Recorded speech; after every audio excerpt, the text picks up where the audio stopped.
Testing, testing. There you go. Good morning, everybody. Good morning, everybody. Happy New Year. Welcome to meeting 4 of the Community Development and Recreation Committee. Welcome to members of the committee.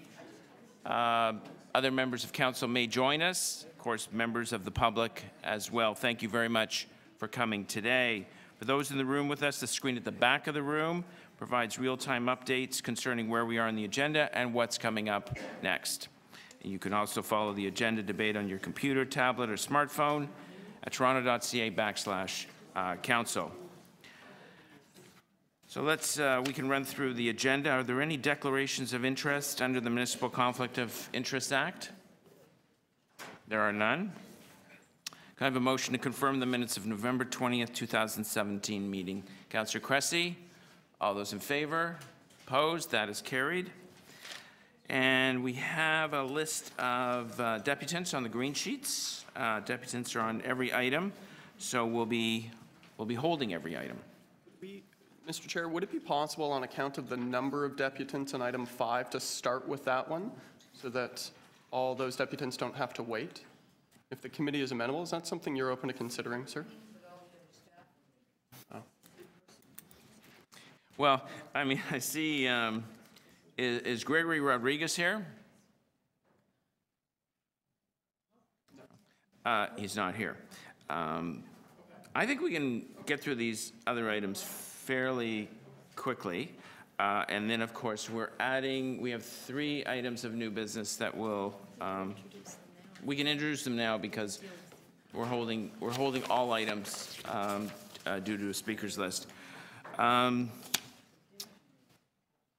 be moving on behalf of Councillor Perusa. New business item. All those in favor of adding it to the agenda? That is carried. Councillor Fletcher, Vice Chair Fletcher. Healthcare supports for New Hope, Leslieville. All those in favor of adding it to the agenda? That is carried. And wraparound services for emergency shelter at 354 George Street. This is Councillor Wong Tam. All those in favor of adding it to the agenda? That is carried. And this just hot off the press. Another one from Councillor Fletcher. Food hub for East End. All those in favor of adding this to the agenda? That is carried. Okay, we can start with item number 1, award of request for proposal. I don't have to read all those numbers, do I? For non-exclusive supply delivery of groceries, frozen foods, seafood, meat products, nutrition supplements, tube feeding formulas at various City of Toronto's long-term care home services locations. I'll once again call for Gregory Rodriguez. He is not here. Then we will go to questions for staff. Any questions for staff on item 1? No questions for staff. Any speakers? Councillor Fletcher will move the item. All those in favor? Opposed? That is carried. Item number 2, Allenbury Gardens Plan 2A Service Manager Consent. We have Gregory Rodriguez. Maybe he's stuck on the subway. He is not here. Any questions for staff on item 2? I just have one question for staff. One question, Councillor Fletcher. This is Allenbury Gardens. It is a revitalization of Toronto community housing, I believe. So how many units were replaced? How many new units were built at Allenbury Gardens? Do you have that information here today? So in total, there'll be construction of 127 new RGI units. That replaces 127 existing RGI units, and there'll be additional new market units of 900, approximately 900. 900 market units. Are they Toronto community housing units, or are they, how many of those are low end of market units, affordable rental? Those are market units, so they will not be low end of market. And are they condos for sale or rental of the 900? It's really hard to hear you, I'm sorry. Pardon me, the mic was off. I believe they are condominiums? Yes. So we have replacement of 127 units, homes, an addition of 900 condominiums for sale. Was there any look at additional, so that's only replacing housing, so there's no new affordable housing that's been built at this site? Would I be right to say that or wrong? That's correct. And is that our policy? Is that TCH policy? Is that city policy currently? This relates back to a decision by council at the meeting on April 3rd, 2013. So that looks like we don't have a policy that would require when we're building what, I guess the deputy city manager is So going through you, to answer that. Through you, Mr. Chair, depending on the site and the density, we sometimes do work with the Affordable Housing Office to add on new affordable housing units. I don't believe this was one of those sites. But technically, we own all of that land to start with. That's correct. Correct, okay. So that's fine, I've got my questions answered, Mr. Chair. All right, this is going up to council for further debate, so once it clears here, certainly there's another opportunity to. I'll just say a few words. Okay. Any other questions for staff? No? Speakers? Councillor Fletcher? Yeah, I will support this, but I think that what we are discussing today and will be discussing is housing, affordability, lack of affordable housing, lack of shelter space, fact that we're in a real crunch.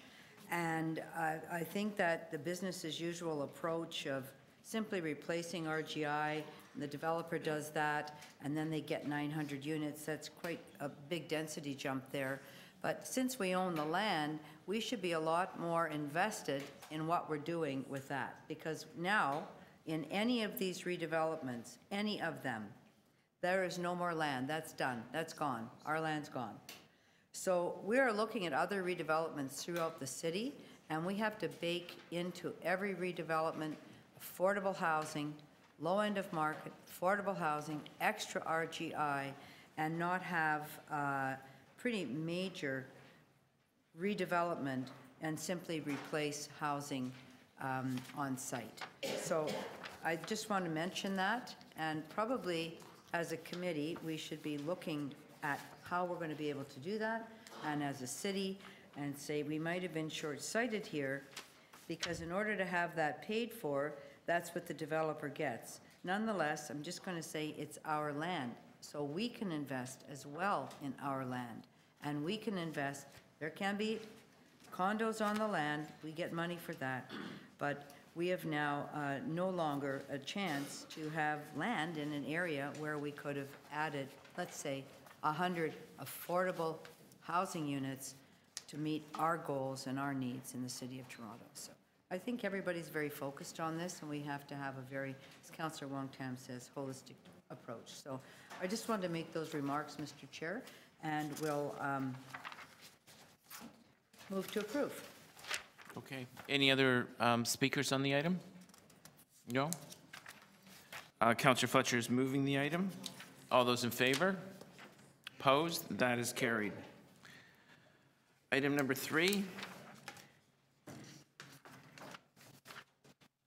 I don't have any speakers for item number 3.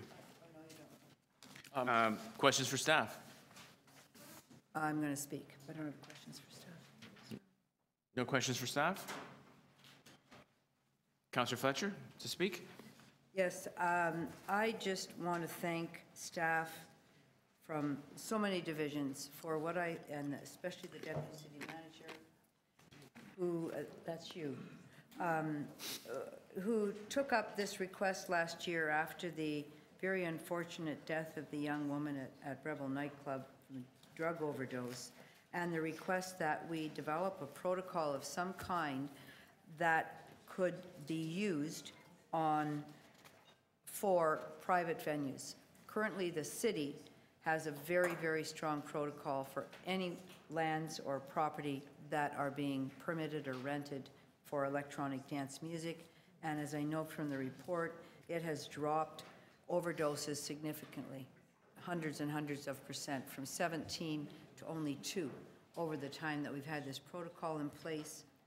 that staff have done an amazing amount of research that looked at best practice in a number of cities, mostly in the States, but also international, going all the way to Melbourne, Australia, and London, England, not only for simple overdoses, but also for just safety of the venue, et cetera, which is do-it-yourself parties. And our position has always been part of the harm reduction approach, that we know kids are going to parties, we know there's certain drugs associated with certain types of parties, and keeping kids safe is number one. So that when you leave home from where this young woman left home, somewhere in the 905 on the bus to go to a party, that she's coming home again the next morning. That should be our commitment to parents, knowing that these practices are kind of prevalent. It just goes with the party.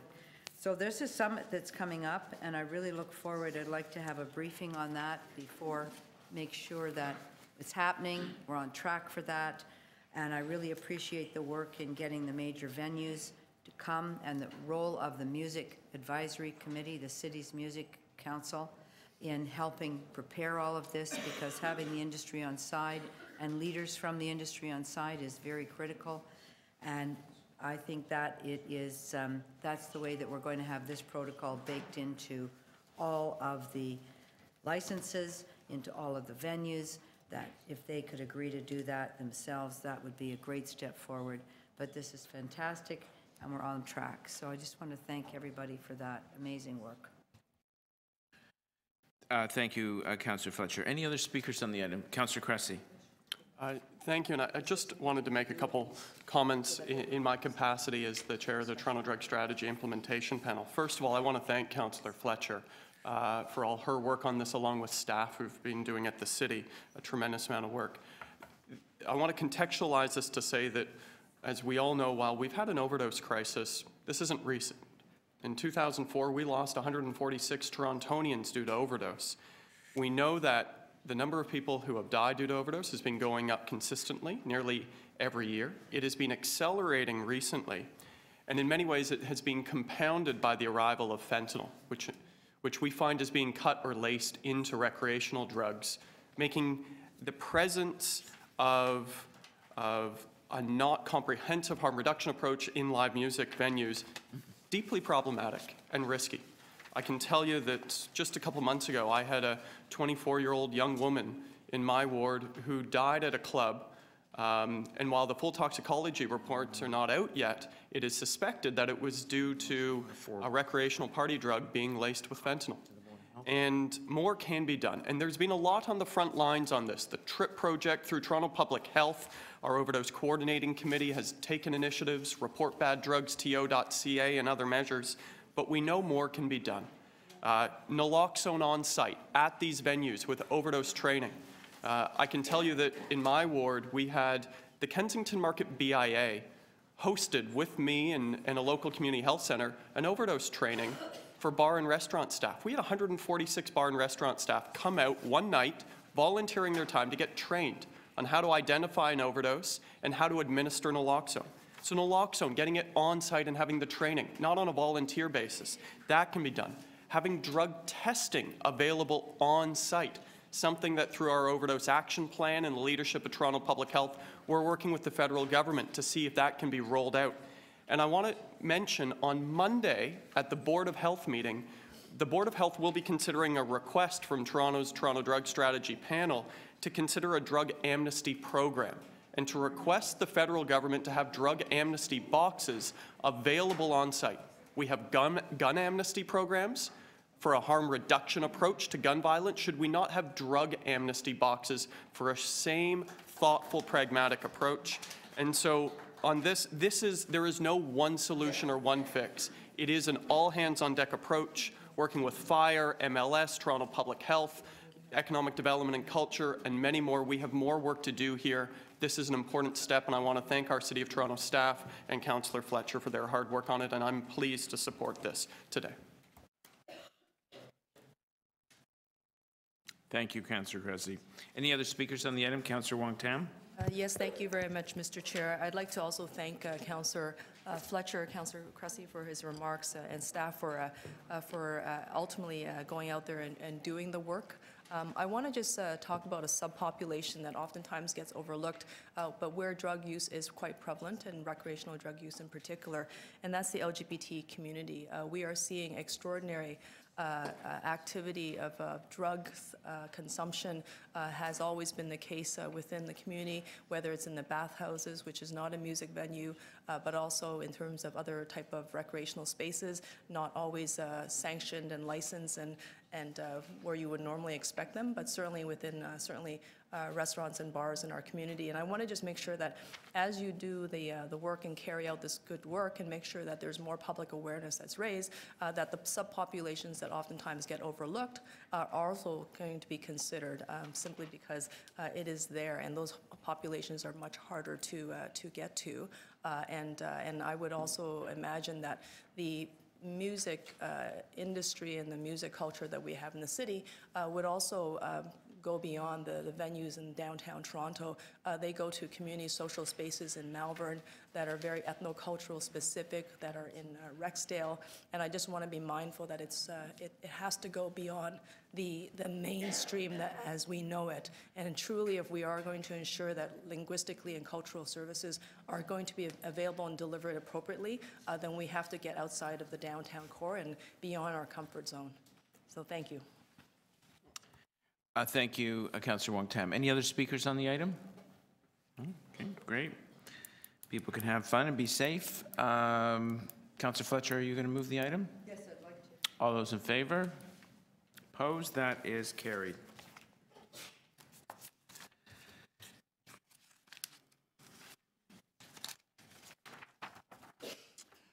Has Gregory Rodriguez entered the building?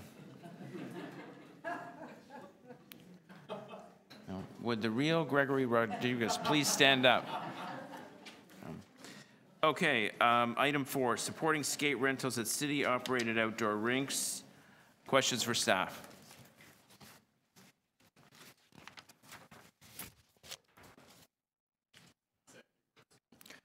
I have one question, actually, and I'm not sure who's going to be answering. Is this, we got a parks? Okay. There's a reference here to skate rental program. Now, when we piloted this program in Ward 10, the skates were available, but there was no charge for usage. When we say rental, do we mean there's a charge under this kind of concept, or there's an inventory of skates and they're used for free? So, Mr. Chair, the program that's referenced, the Dufferin Grove skating rink, it's a rental, so there's a cost around the skate rental. The only other skate sort of rental that we have is the one here at City Hall, where there's also a fee attached to it at Nathan Phillips Square. Other than that, we have partnered in the past with various skate lending programs around various special events, but we don't have any other rental opportunities at our rinks. Okay, so this, you can borrow something for free, or there can be a fee. I mean, the downside to... So, Mr. Chair, in this particular case, there's been some skates that have been offered for donation. We're working in partnership with Friends of Regent Park and a number of community agencies in Regent Park to try and develop a program with these skates that would be at no charge. Because as you're likely familiar, our programs in Regent Park have no fees attached to them. So we wouldn't be in support of a rental program in that area of the city specifically. I missed that last part. We wouldn't be in support of a rental program in that area of the city because we've really prioritized that area of the city with no fees attached to any program. So if there's no charge for skating, we would be at a loss to actually have a charge for skate rentals, which would be sort of a hidden fee around skating. So we are working with the community around skate lending, skate exchange programs to ensure that we can take advantage of the donation. So I'm not going to move a motion or an amendment, but could you, as an undertaking by staff, could you also include comments on skate lending programs? Yeah, absolutely. I think you're running into all kinds of different barriers when you're charging money right. at rinks. Happy to. I think our goal, Mr. Chair, is to look at this and look at what opportunities we would have to make skates available to those that don't have skates, but without any fees or charges attached to it. Okay, thank you. Counselor Fletcher. Just now we're on to it now. Sorry. You did mention skate exchanges, which actually might just be a great thing to do. It's pretty easy to do. We could have a day at the beginning when every rink opens that people are bringing their skates to exchange for the next size up, the next size down. Is that something that you could support? Absolutely. Through you, Mr. Chair, that's one of the things that we're looking at, not only at this particular rink because of the donation that has been made available to us, but how we can support those types of activities at other rinks across the city. So last year at Greenwood, for instance, for the Eastview, which is a city AOC, they had a big donation of skates from Canadian Tire, and everybody got skates. But more than likely, this year, they've outgrown those skates. They're not going to be skate because they were kids' skates. Is there some way that that could be supported through our community development worker there to have a skate exchange to renew that? Through you, Mr. Chair, those are all considerations that there would be as an example. One of the things that we're looking at is that where there's a need and where there's an interest, depending on what area of the city, that we could, begin prior to every season beginning, host some kind of skate exchange for the community where those types of activities could take place. Could we pilot that through Eastview in the city? Pardon me? We do a little pilot and see if that would work Sure. for the Yeah. skating? Yep. I'll connect with Happy to. you, Cheryl. Thank you very much. Thank you, Counselor Fletcher. Counselor Ford. Thank you, Mr. Chair.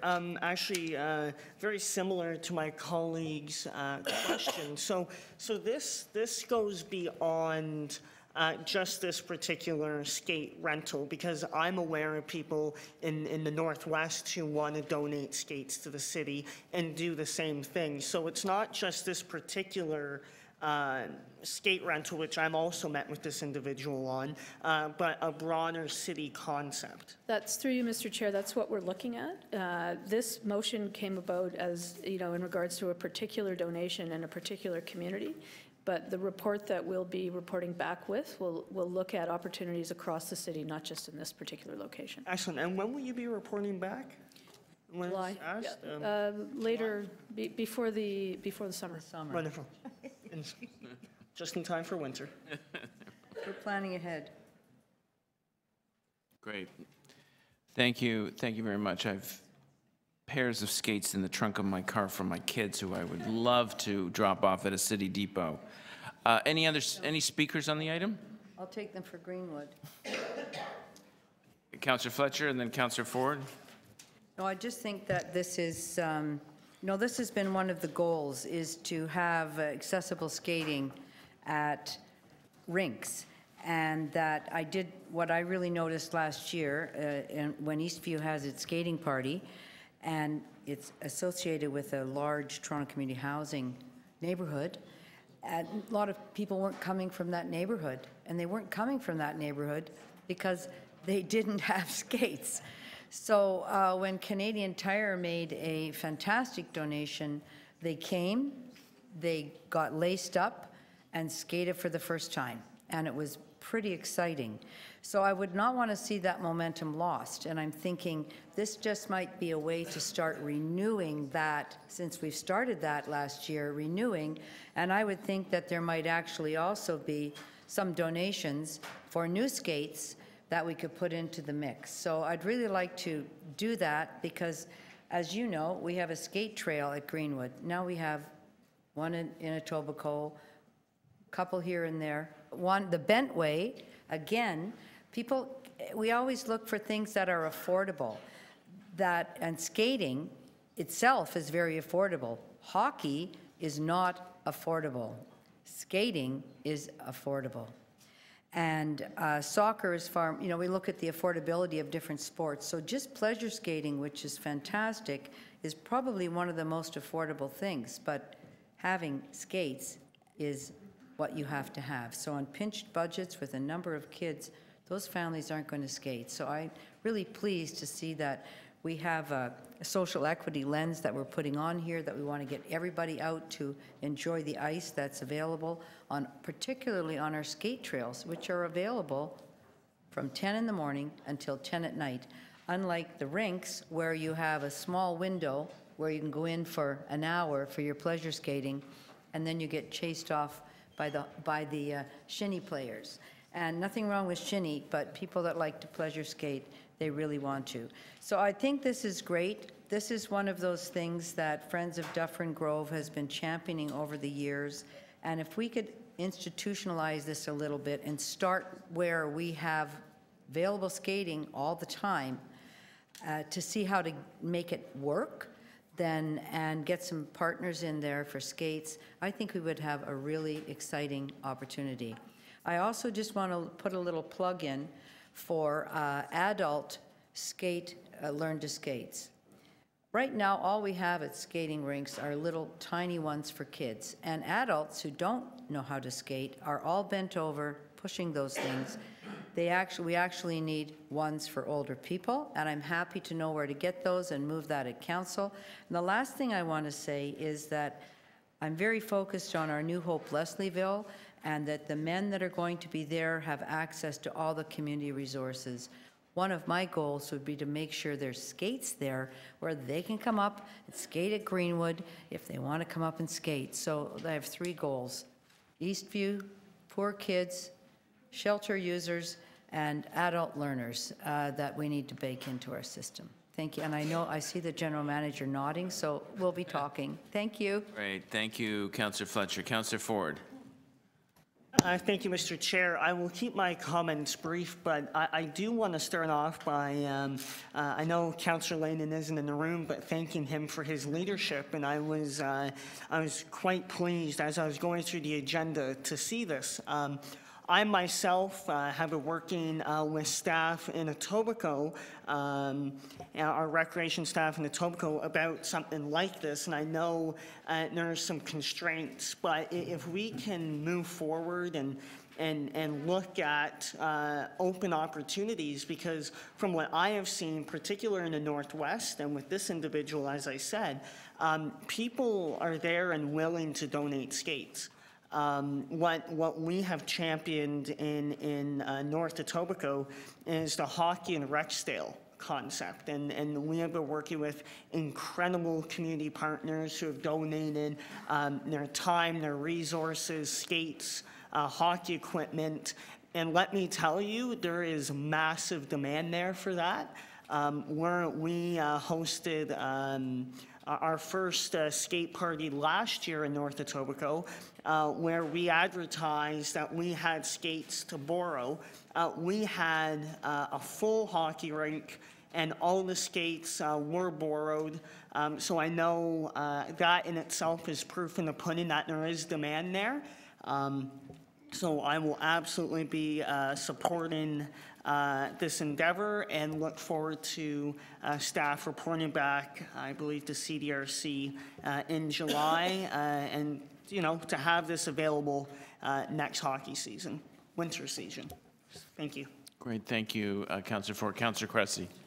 Just very briefly, because Councillor Fletcher and Ford have said it all, I'd also just like to recognize and thank my colleague, Councillor Layton, for his leadership on this, though in all fairness and in jest, if Councillor Layton really wanted to help, he would look for skate rentals and lessons, because he's not the greatest skater himself.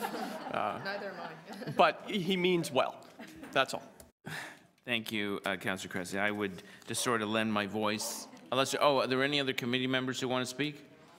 I would just lend my voice to support this initiative. As I mentioned earlier, we did do a pilot program of skate lending at Irv Chapley Outdoor Arena. It was extremely popular. We had dozens of people out on a beautiful January day a couple of years ago.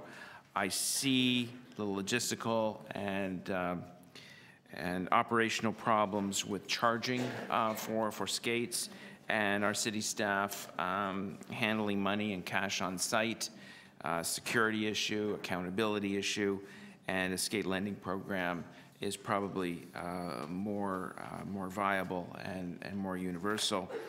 It presents some problems as well. Certainly the safety of the skates and the equipment has to be closely monitored.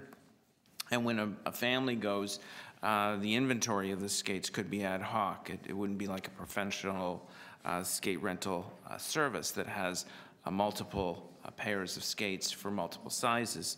When things are given and donated on an ad hoc basis, often families can show up to an outdoor rink, and it's hit and miss when it comes to the appropriate sizes for the children that show up, or the adults as well. But that being said, I think this is a great conversation, and we'll be able to follow up on it in the heat of summer, which I'm sure most of us are looking forward to. So I look forward to the report in July. Councillor Fletcher, would you like to move this item? Sure, I'd love to move this item. Okay, all those in favor? Opposed? That is carried.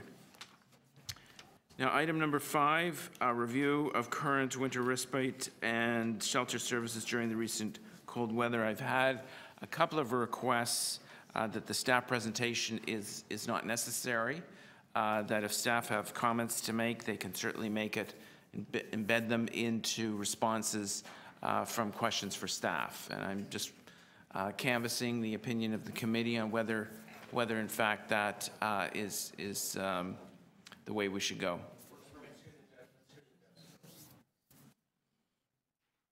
I'm supportive of that approach. The item we're discussing right now is whether we have a staff presentation. The suggestion has been that if staff have comments to make, they can embed them in the questions for staff. Councillor Mihevc.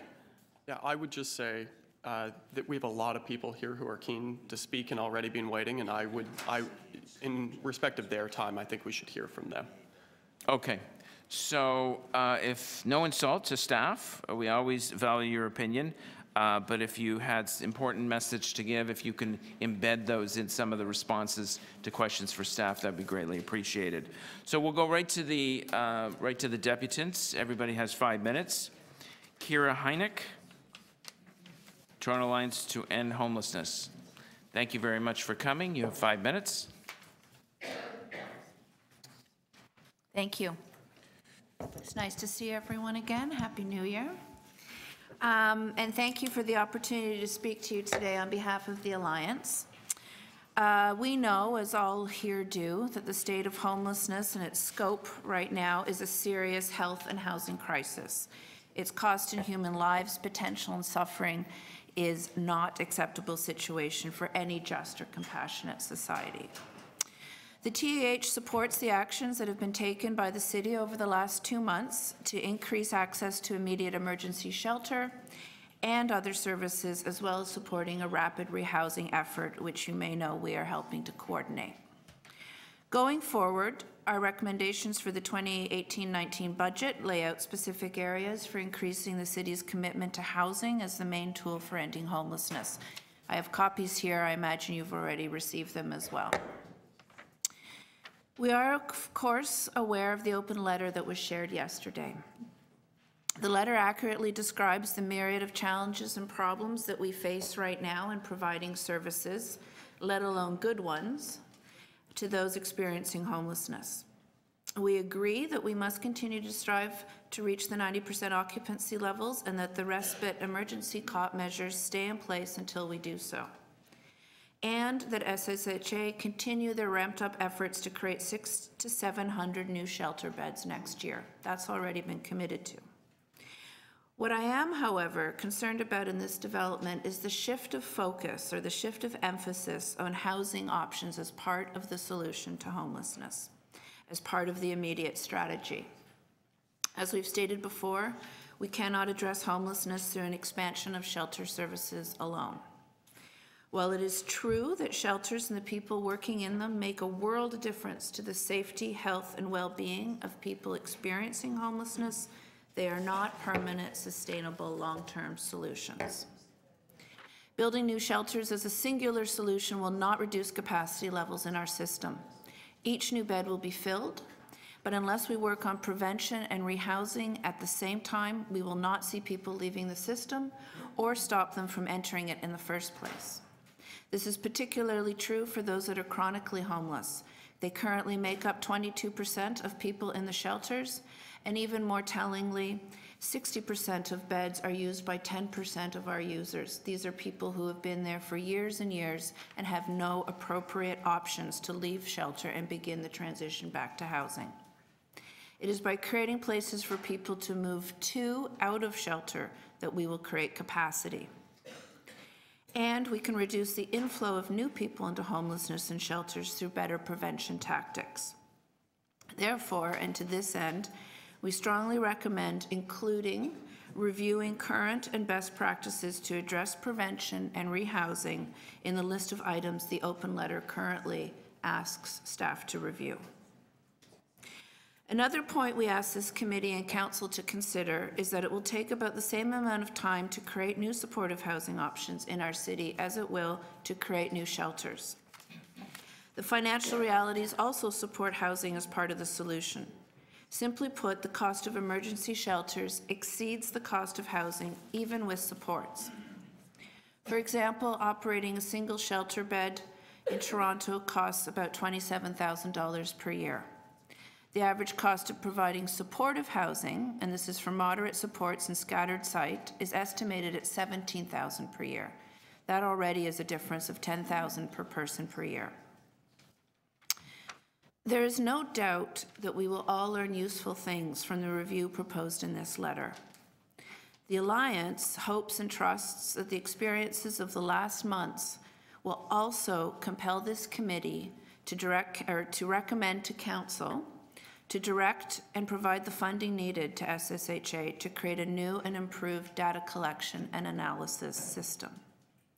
To end homelessness, we have to understand who is becoming homeless, why and what they need to be rapidly rehoused.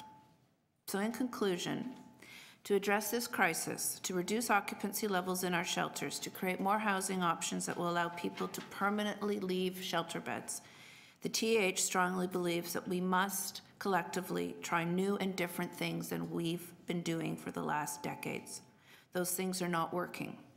As the last months have made painfully clear, we're barely managing homelessness, let alone ending it. Thank you.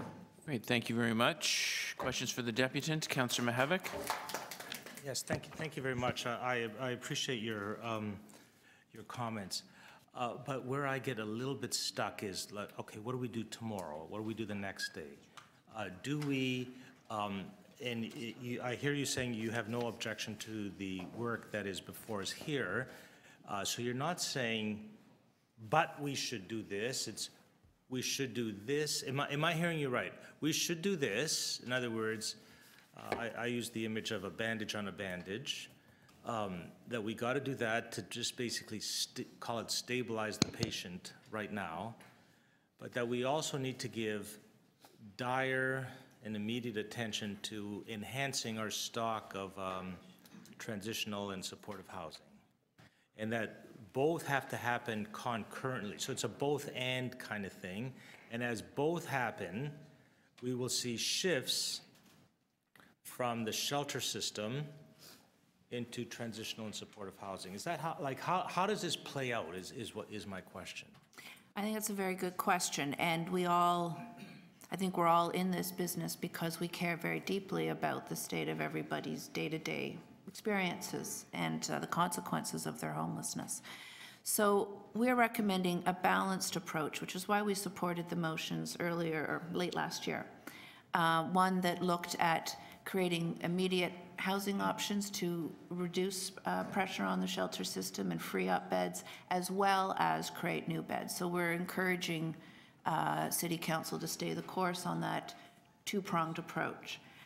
We believe and are trying to demonstrate with our rapid housing project that we can do a lot more to house hundreds of people within the next few months by connecting existing supports that are out there from the LHINs, from the province, and from the city itself to additional units for the first tranche of people who could leave shelter with appropriate supports. As that's happening, we need to continue to invest in our supportive housing strategy. And that it's not just about the housing stock, it's also about creating intensive multidisciplinary teams that can work in the shelters to identify what each individual needs in order to make that safe transition. That could be health services, it could be mental health services. There's a whole variety of things that can happen. But the ultimate point, I suppose, if we leave you with one thing today, is that if we want to reduce the pressure on the shelter system, we have to have other options than just creating new beds. They will fill up. And if we don't have anywhere else for people to go, we'll be here next year and the next year having the same debate that we've had for decades. And you'll see later, one of my fellow deputants, Kathy Crow, very carefully and I think effectively brought with her a history of these discussions, of which I myself was part almost 20 years ago, and we're still here. So tomorrow, what we need is an interdisciplinary team to do intensive, well, in the biz, I think they would call it something like intensive case management.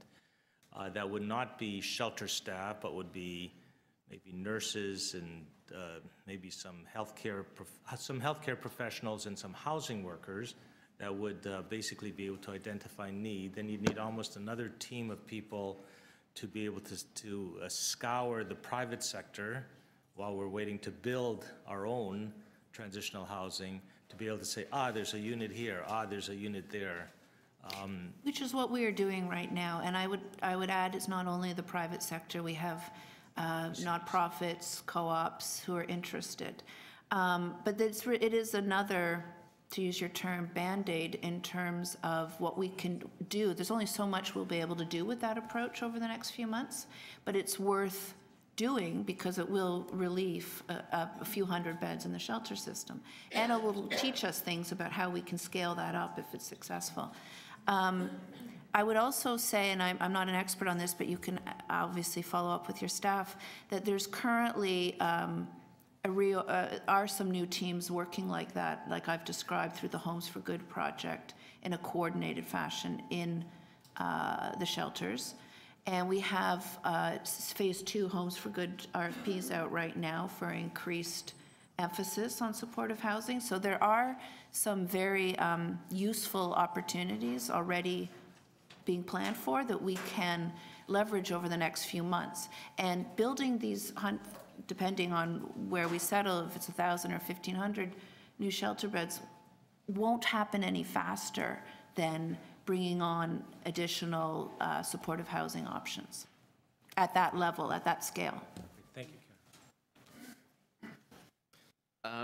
Actually, I had Councillor Fletcher, Councillor Ford, and then Councillor Wong-Tam. Thank you for your incredible advocacy. You've been very effective in the community in getting our full attention, and you have this access to decision makers at this committee, which is great because we want to move this forward. What opportunities do you have to speak to provincial and federal decision makers in the same type of setting in order to get them to move as well? I think that is an excellent question, and we do put as much emphasis on other orders of government as we can. I spoke this morning with the Assistant Deputy Minister for Ministry of Housing in terms of the home and the Director of the Homeless Secretariat, and they are very supportive of our approach. And we have a leadership team around the Alliance that will soon include representatives from both the provincial and city government, and we're pursuing a federal representative so that we can actually intimately work together on what the solutions are and identify what each order of government can bring to the table. We also participate in all the regular pre-budget and committee hearings as we can, and we have been witnesses and around the National Housing Strategy development and its update of the Homelessness Partnering Strategy. The Alliance is also the Community Advisory Board for the Homeless Partnering Strategy, so we're in regular contact with federal government officials as well. I know as chair of the film board that once a year Film Ontario visits the legislature and absolutely everybody gets lobbied. Do you have anything like that that you? It is in our plans. We're still fairly, we're emerging in terms of our resources, but our communication plan for 2018 includes regular briefings with both the provincial and federal government and also with some media education. Okay, and I know that we're talking about health of people who are homeless or need medical assistance, and today, and the importance of wraparound services at shelters. Would it surprise you to know that in supporting the Hope Shelter, we requested one nurse through South Riverdale last year when that was approved, and the funding was only agreed to, I believe, because of all the work that you did over the cold weather. And not every shelter has access to medical assistance. Do you have any idea that the LHIN actually, or the local LHINs are fully plugged into this really incredible need? I think that that is an increasing awareness and commitment. Through the Rapid Housing Project, we've already hosted one project team meeting. We had representatives of all 4 LHINs that cover the City of Toronto, 2 provincial ministries, Ministry of Health and Ministry of Community and Social Services. Ministry of Housing is now joined as well, and 3 of your city offices. They all came to the table understanding the issue and willing to see what they could do to contribute. We meet again next week to come to some conclusions and commitments so that we can finish the job. Good. Thank you for your advocacy there. And lastly, I think every letter I've received has talked about shelters, but also talked about the importance of permanent housing. And recently, the inclusionary zoning was put forward by the province, and they're going to be making that decision.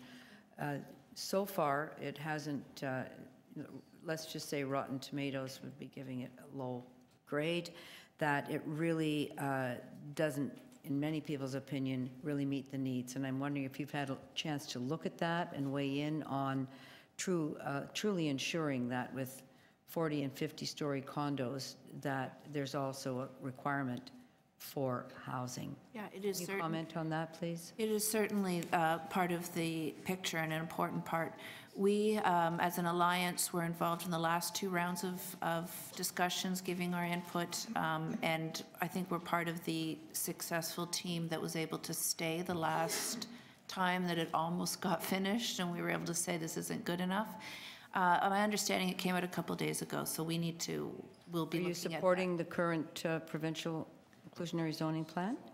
We haven't had a chance for our leadership team to look at it, but I don't imagine we will. But I don't have an official decision yet. We haven't met. You'll be glad to know Planning and Growth is having a special meeting on it coming up very shortly. Yeah, I don't imagine we will, but as I said, I don't have that authority yet to decide. Thank you, Councillor Fletcher. Councillor Ford, and then Councillor Wong-Tam. Thank you, Mr. Chair, and thank you for coming to the committee to depute. You know, it's quite obvious that you have an on-the-ground perspective of what people experience homelessness in our city. So I'm going to ask you, so over the winter months, or, you know, the past winter and winter break, you know, there was definitely a lot of media and a lot of issues surrounding our shelters. The actions that the city has taken to open up the armories, to make shelter beds available, and in its current state to date, do you believe it's working or helping right now? Oh, yes. I mean, the spaces are full, and the Alliance has always supported immediate emergency responses. I think the key part of where our message is perhaps unique at the moment is that the city balanced that with investing in immediate housing as part of the solution, which again is why the commitment to the Rapid Housing Project was so welcomed late last year. It does beg the question, though, around what is that balance? Is it 100% shelters and 0% housing? Is it 80% shelters and 20% housing? We're asking you to consider that and to create an option that is not only shelters. Absolutely. But specific to shelters, through you, Mr. Chair, I guess it's about increasing capacity, which we have heard. And, you know, our shelter systems to date offer a wide range of services. Is it increasing those services and the capacity, or is it about changing the way, the model of our shelters? Well, I believe you have an opportunity to look at changing, or you already have committed to changing the model with the new 10-year shelter infrastructure plan. These will be smaller shelters with more individualized case management opportunities focused on moving people to housing. I think that globally, we know that really the only thing that ends homelessness is housing. So the evolving city shelter system, and I think, again, the plan is a good one and you're heading in the right direction, needs to emphasize housing as the first key strategy. Right. And my last question, Mr. Chair. You mentioned many, great statistics in your deputation around chronic homelessness being at 20%, $27,000 per shelter bed. Where have those numbers come from?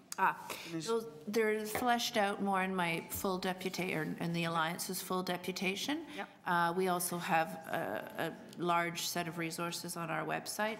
If there's anything specific that you would like follow-up with, I'd be more than happy to send you the studies and the sites. Excellent. Thank you very much. Thank you. Thank you, Councillor Ford. Councillor Wong Tam?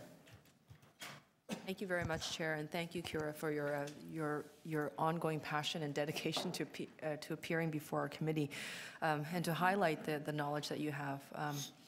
With respect to the ongoing conversations that your organization is privy to with city staff, with the federal government, with the provincial government, what is missing to push it forward to get to outcomes? Because there has been a lot of conversations and plans. Yeah. Your own correspondence highlighted we don't need more research. What's missing? How come we can't get to physical units with the wraparound services? That's, again, a very excellent question. I think some of what was missing historically over the last decade or so is being addressed with the Homes for Good initiative. That should allow us to create 2,000 spaces, 2,000 supportive housing homes. And we have the National Housing Strategy. Now, there are many inadequacies in that strategy in terms of how we can immediately use it. But it is something more than what we had before. And we are awaiting what the update is to the homelessness partnering strategy. We anticipate there will be more tools and resources that we can use there. So one is a question of resources which are coming online. Another is, I think, the role of the service manager, which the city is, to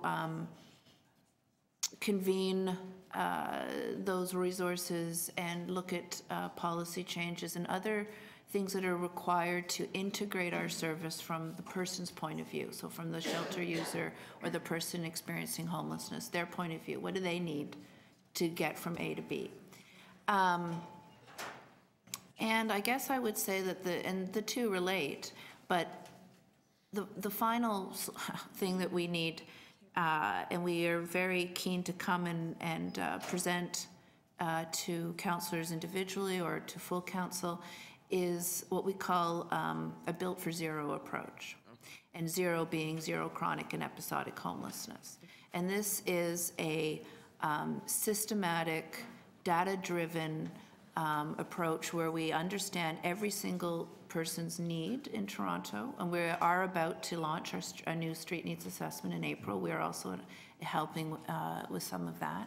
If we had a list of every single person in Toronto and we could assess their needs in the same way, we could then faster match them to available housing.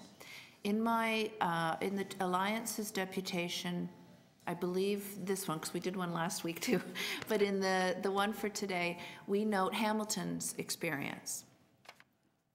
And they were able to house they reached 130% of their target in housing chronically and episodically homeless people after they went through this Built for Zero exercise.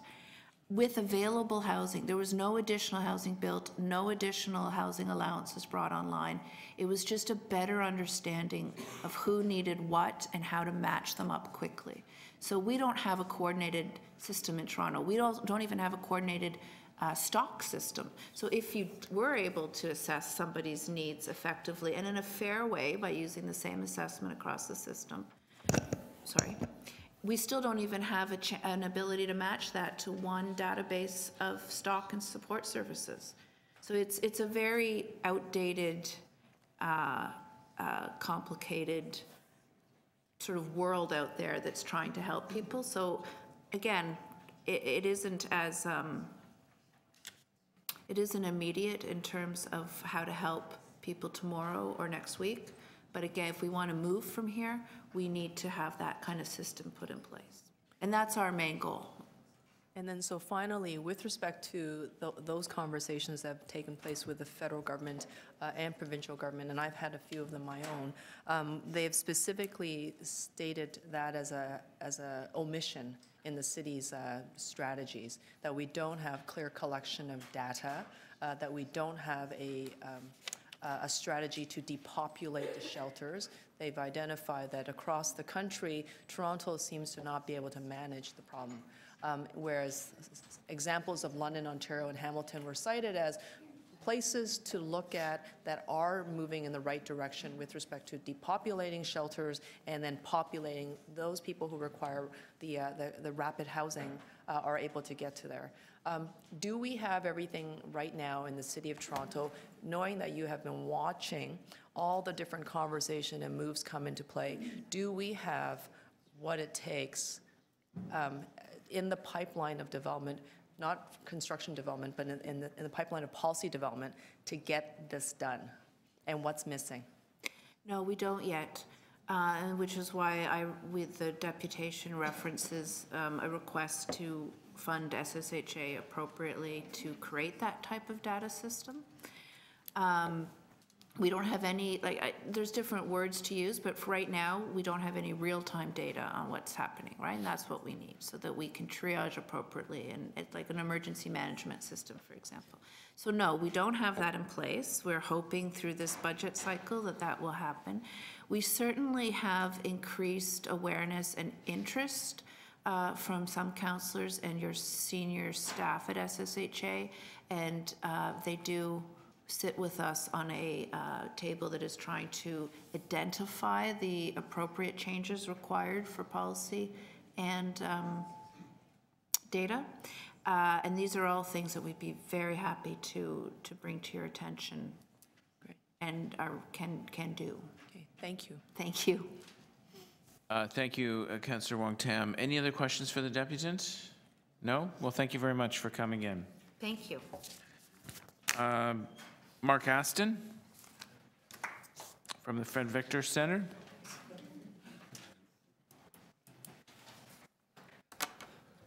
Thank you for coming. You have 5 minutes. Thank you for the opportunity to address the committee. I'm chair of the Toronto Alliance to End Homelessness, but I'm speaking here today as Executive Director of Fred Victor, a social service agency in Toronto. Fred Victor has been operating the emergency and respite services at the Better Living Centre with the support of SSHA since December 21 of last year. The usage of the centre started at about 30 people per night, but quickly moved to the 50-person and then 100-person range per night. Over a few nights, that number went to 150 or more. Last night, we were at 174 people. The people using the center are extremely diverse in terms of background, age, gender, ethnocultural background, health and support service needs. Residents' basic needs are being met at the Better Living Center through the provision of sleeping cots, washrooms, showers, hygiene supplies, clothes, food, etc. We've also worked to bring nursing services on site. Street Health is working with us on that. That is happening most days for a couple of hours, and we also have housing services on site. The facility, I have to say, is reasonably warm, well ventilated, and cleaned regularly. That being said, this is obviously far from an ideal situation, and really shouldn't be occurring in Toronto in 2018. You know, I've toured a number of different people, including the mayor, councillors, the ombudsman, people from other social service agencies, and what I note in common is a look that's somewhere between sort of shock and shame.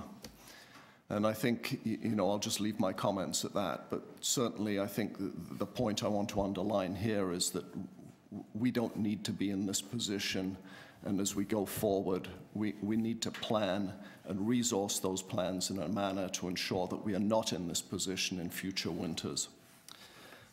The emergency centers have opened, in my opinion, because of 3 reasons. Firstly, there's inadequate capacity in the permanent shelter system, not enough beds.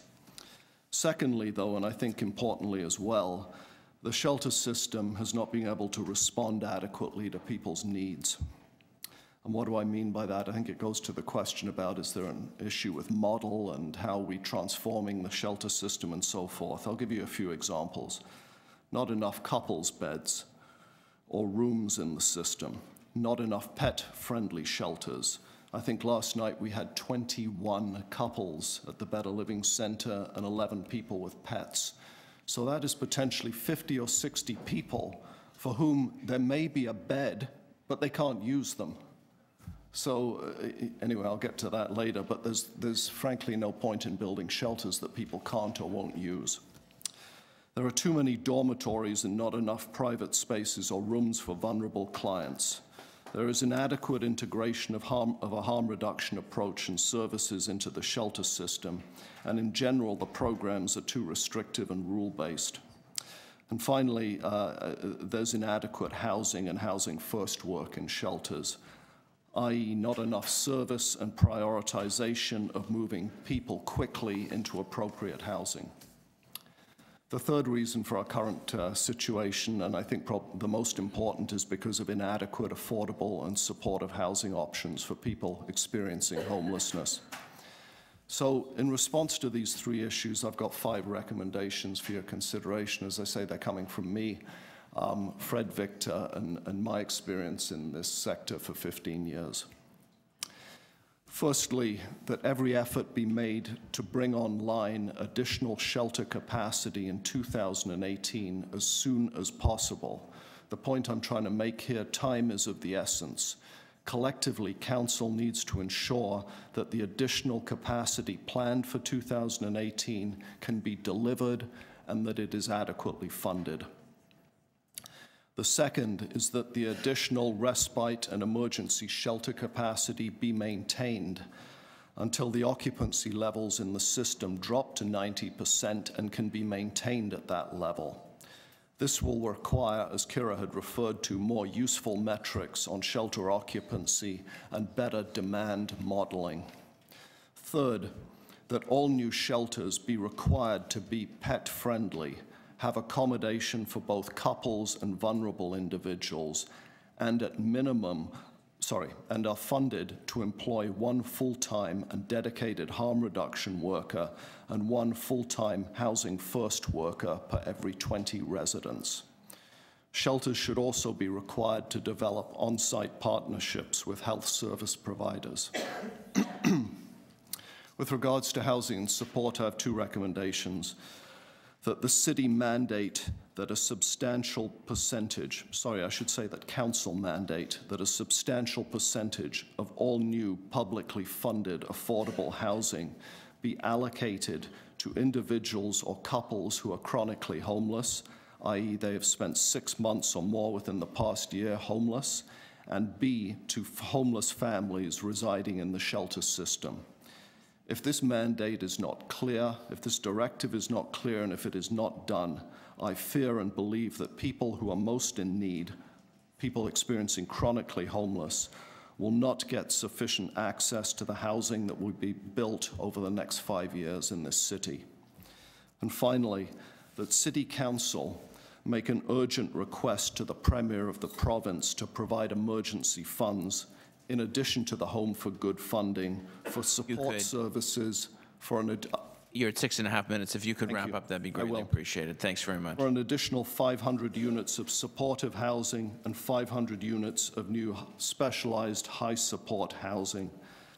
It's really critical that the province step up at this point. The lack of health funding for people who are homeless and a lack of supportive housing is probably the key driver of the crisis that we now find ourselves in.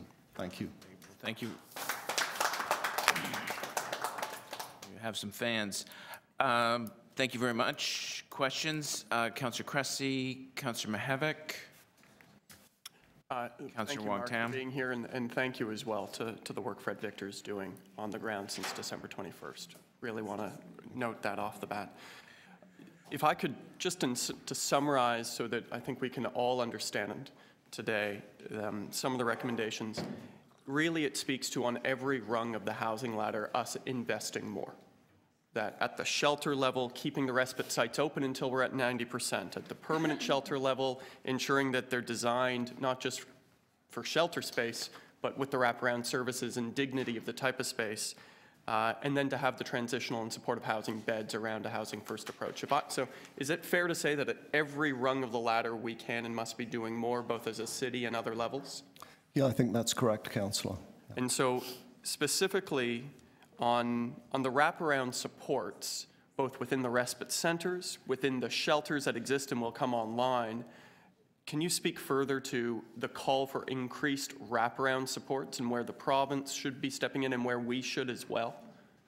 Not just the spaces and adequately designed spaces, but ensuring that it is a holistic approach with those supports on site. Well, I would reiterate a couple of the points I made. Firstly, I think within shelters, if you've ever been at a shelter for a couple of hours or more or worked a shift at a shelter, they are extremely busy places.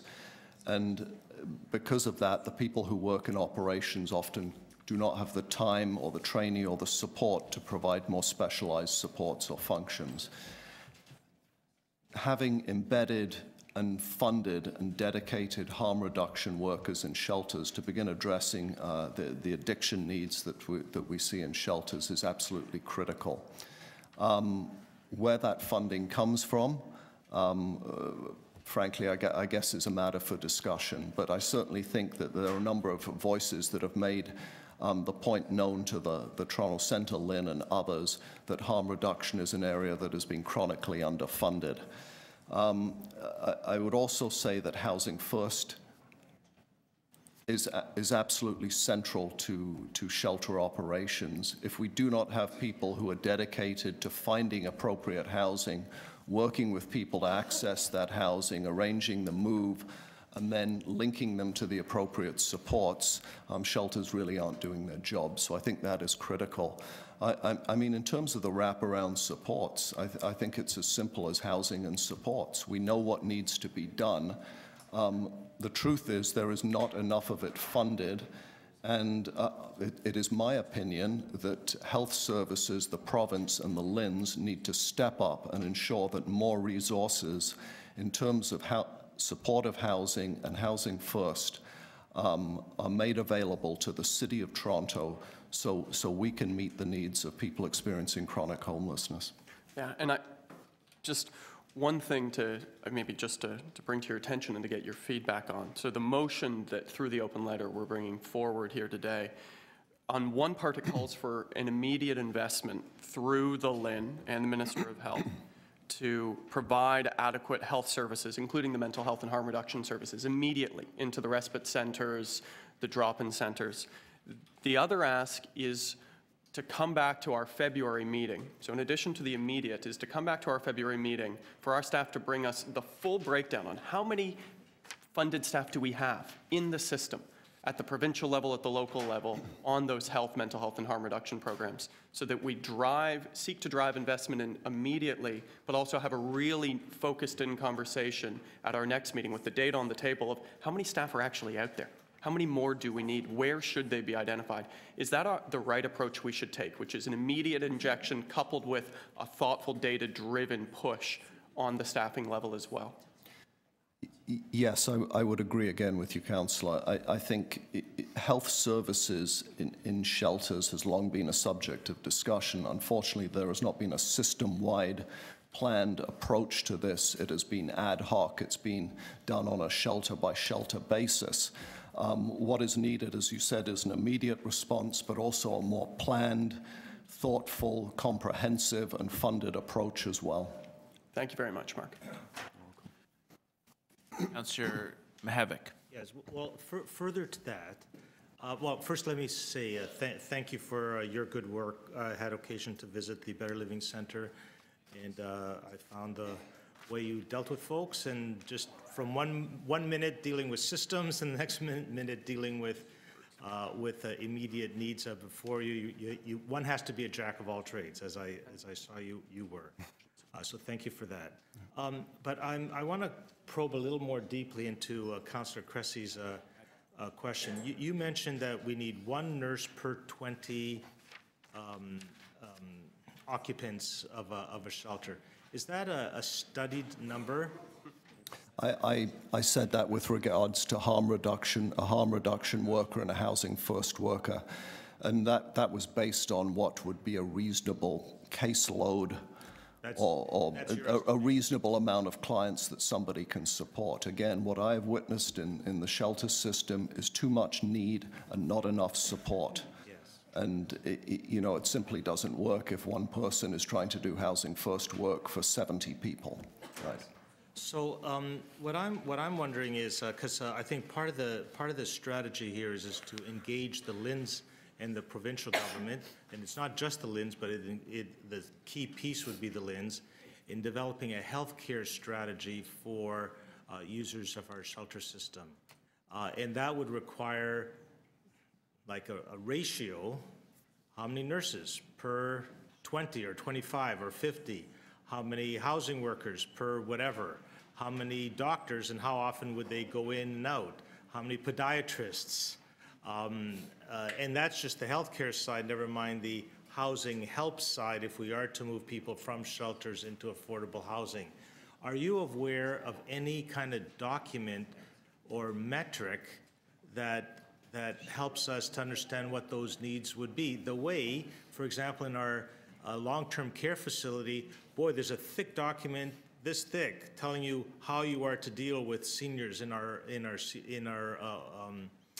elder care facilities. But for shelters, we have basically it's what catchers catch can, whatever this institution can get or this agency can get.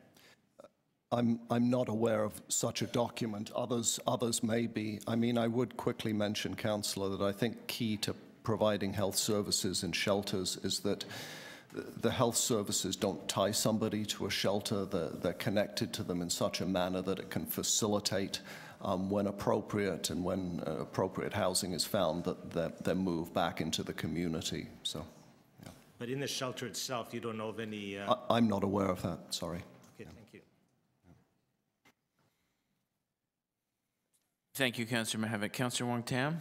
Thank you very much, Mark, for your deputation, and I also need to echo, quite honestly, my gratitude and the gratitude of all members of council and the partnerships that you have with SSHA in being our frontline responders. We talk about frontline responders being the Toronto paramedics, the police, and fire, but quite honestly, you folks have been on the ground.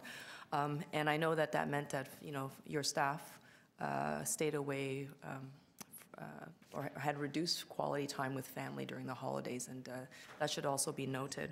I want to just bring us back to the conversation around the Ministry of Long-Term Care, the Ministry of Health, which funds supportive housing, as well as the conversations ongoing with the LHINs.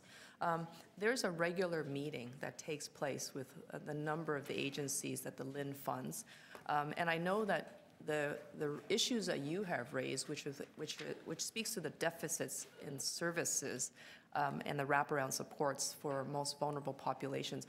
I know that this is not the first time that you have said it to this committee, and I am also aware this is not the first time that I hear an executive director of an agency such as yours saying probably the same thing to the funders. How is it, after all these years of saying the same thing, and asking for another plan and another strategy, that the province still hasn't gotten the message?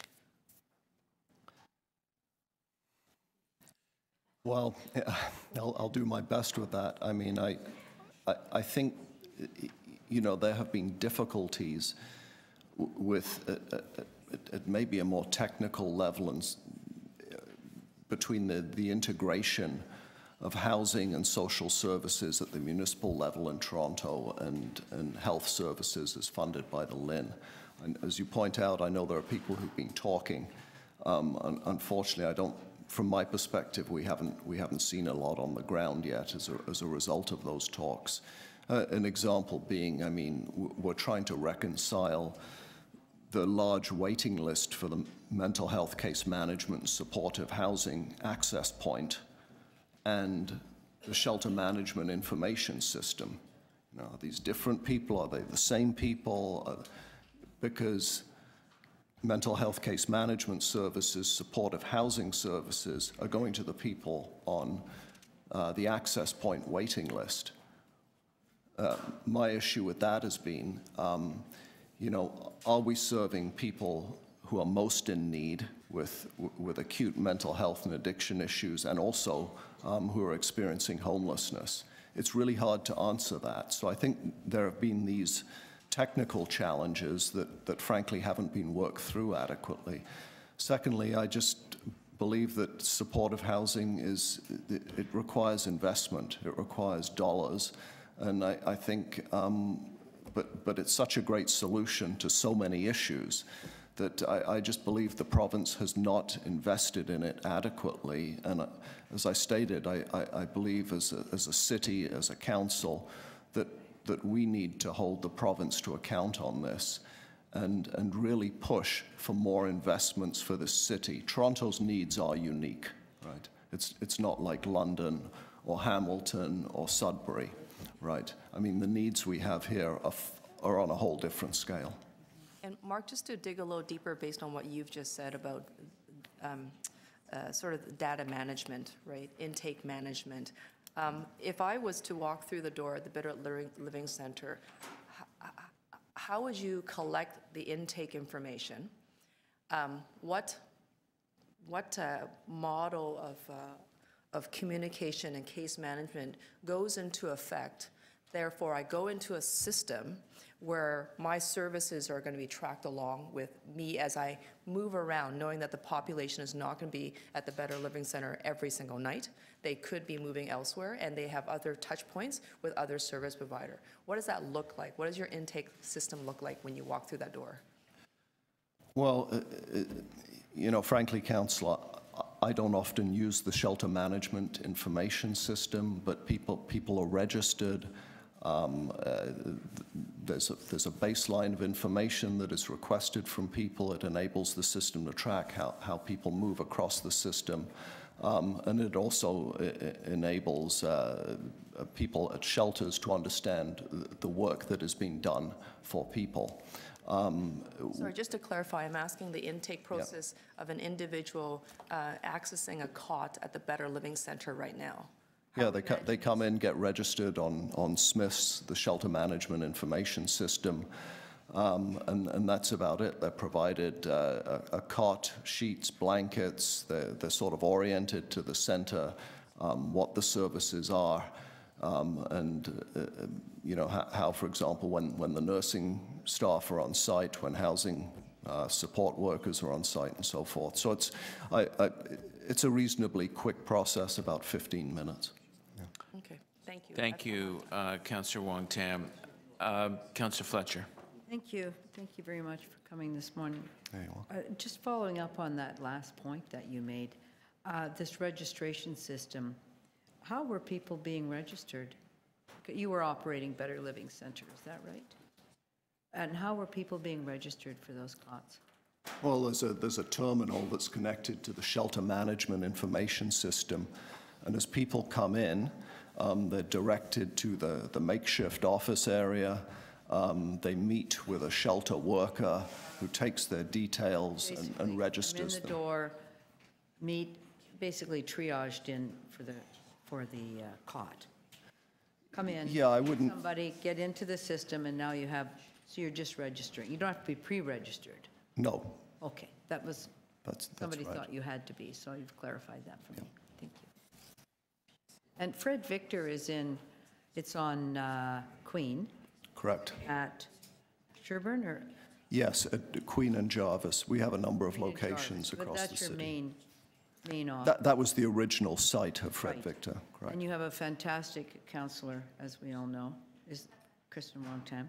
Have you had a chance, because you're so front and center in this conversation, to speak to your other levels of government, the MPP and the MP, about this situation and the need for them to be as responsive and as fantastic as your city councillor? In the last month, I haven't. Previous to that, via the work with the Toronto Alliance, we've absolutely spoken to other levels of government and have pushed the same messages. Over the last month, it's kind of been all hands on deck, and haven't had much time for that, frankly. But have they reached out to you? No, they haven't. They haven't reached out to you? No. Your councillor has, of course, reached out to you? Yes. Okay, thank you very much. Thank you, Councillor Fletcher. I have a couple of questions, if no one else does. When someone arrives at your location, do you have an interview room? Do you sit them down and find out a little bit about who they are and what their background is and their history, and maybe develop some kind of picture or profile of who they are? Yes, that's correct. As I say, I wish one of my shelter workers was up here answering this. They give you a more fulsome answer, but that's basically what happens. One thing I would note is that we're still working on a standardized screener or assessment for people coming into the shelter system, which basically does in a more formalized and validated way what you're talking about.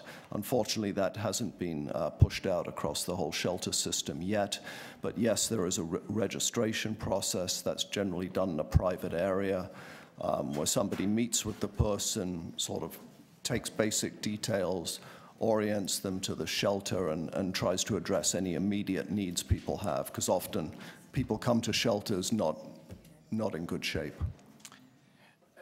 Now, I've been doing my homework and trying to study up on the issue beyond what we're provided from staff and look at what other cities do. And that, and I think the big problem we face here as elected officials in developing policy is we don't know who our clients are. We don't know really what the priorities are as far as medical interventions, whether it's hospital-based, whether it's primary care, what are existing conditions, substance abuse, harm reduction, and where to allocate staffing and resources, and then go to the other levels of government. Do you see that as a major priority, to find out who our clients are so that we can develop the proper funding levels and policy to meet those needs? I think we have a good sense of who our clients are. I think it's around being adequately responsive to their needs and having sufficient resources to respond. You know, very quickly, in one shift I was at the Better Living Center. There was a couple who were obviously very new to this city, I think from West Africa, who came in distraught.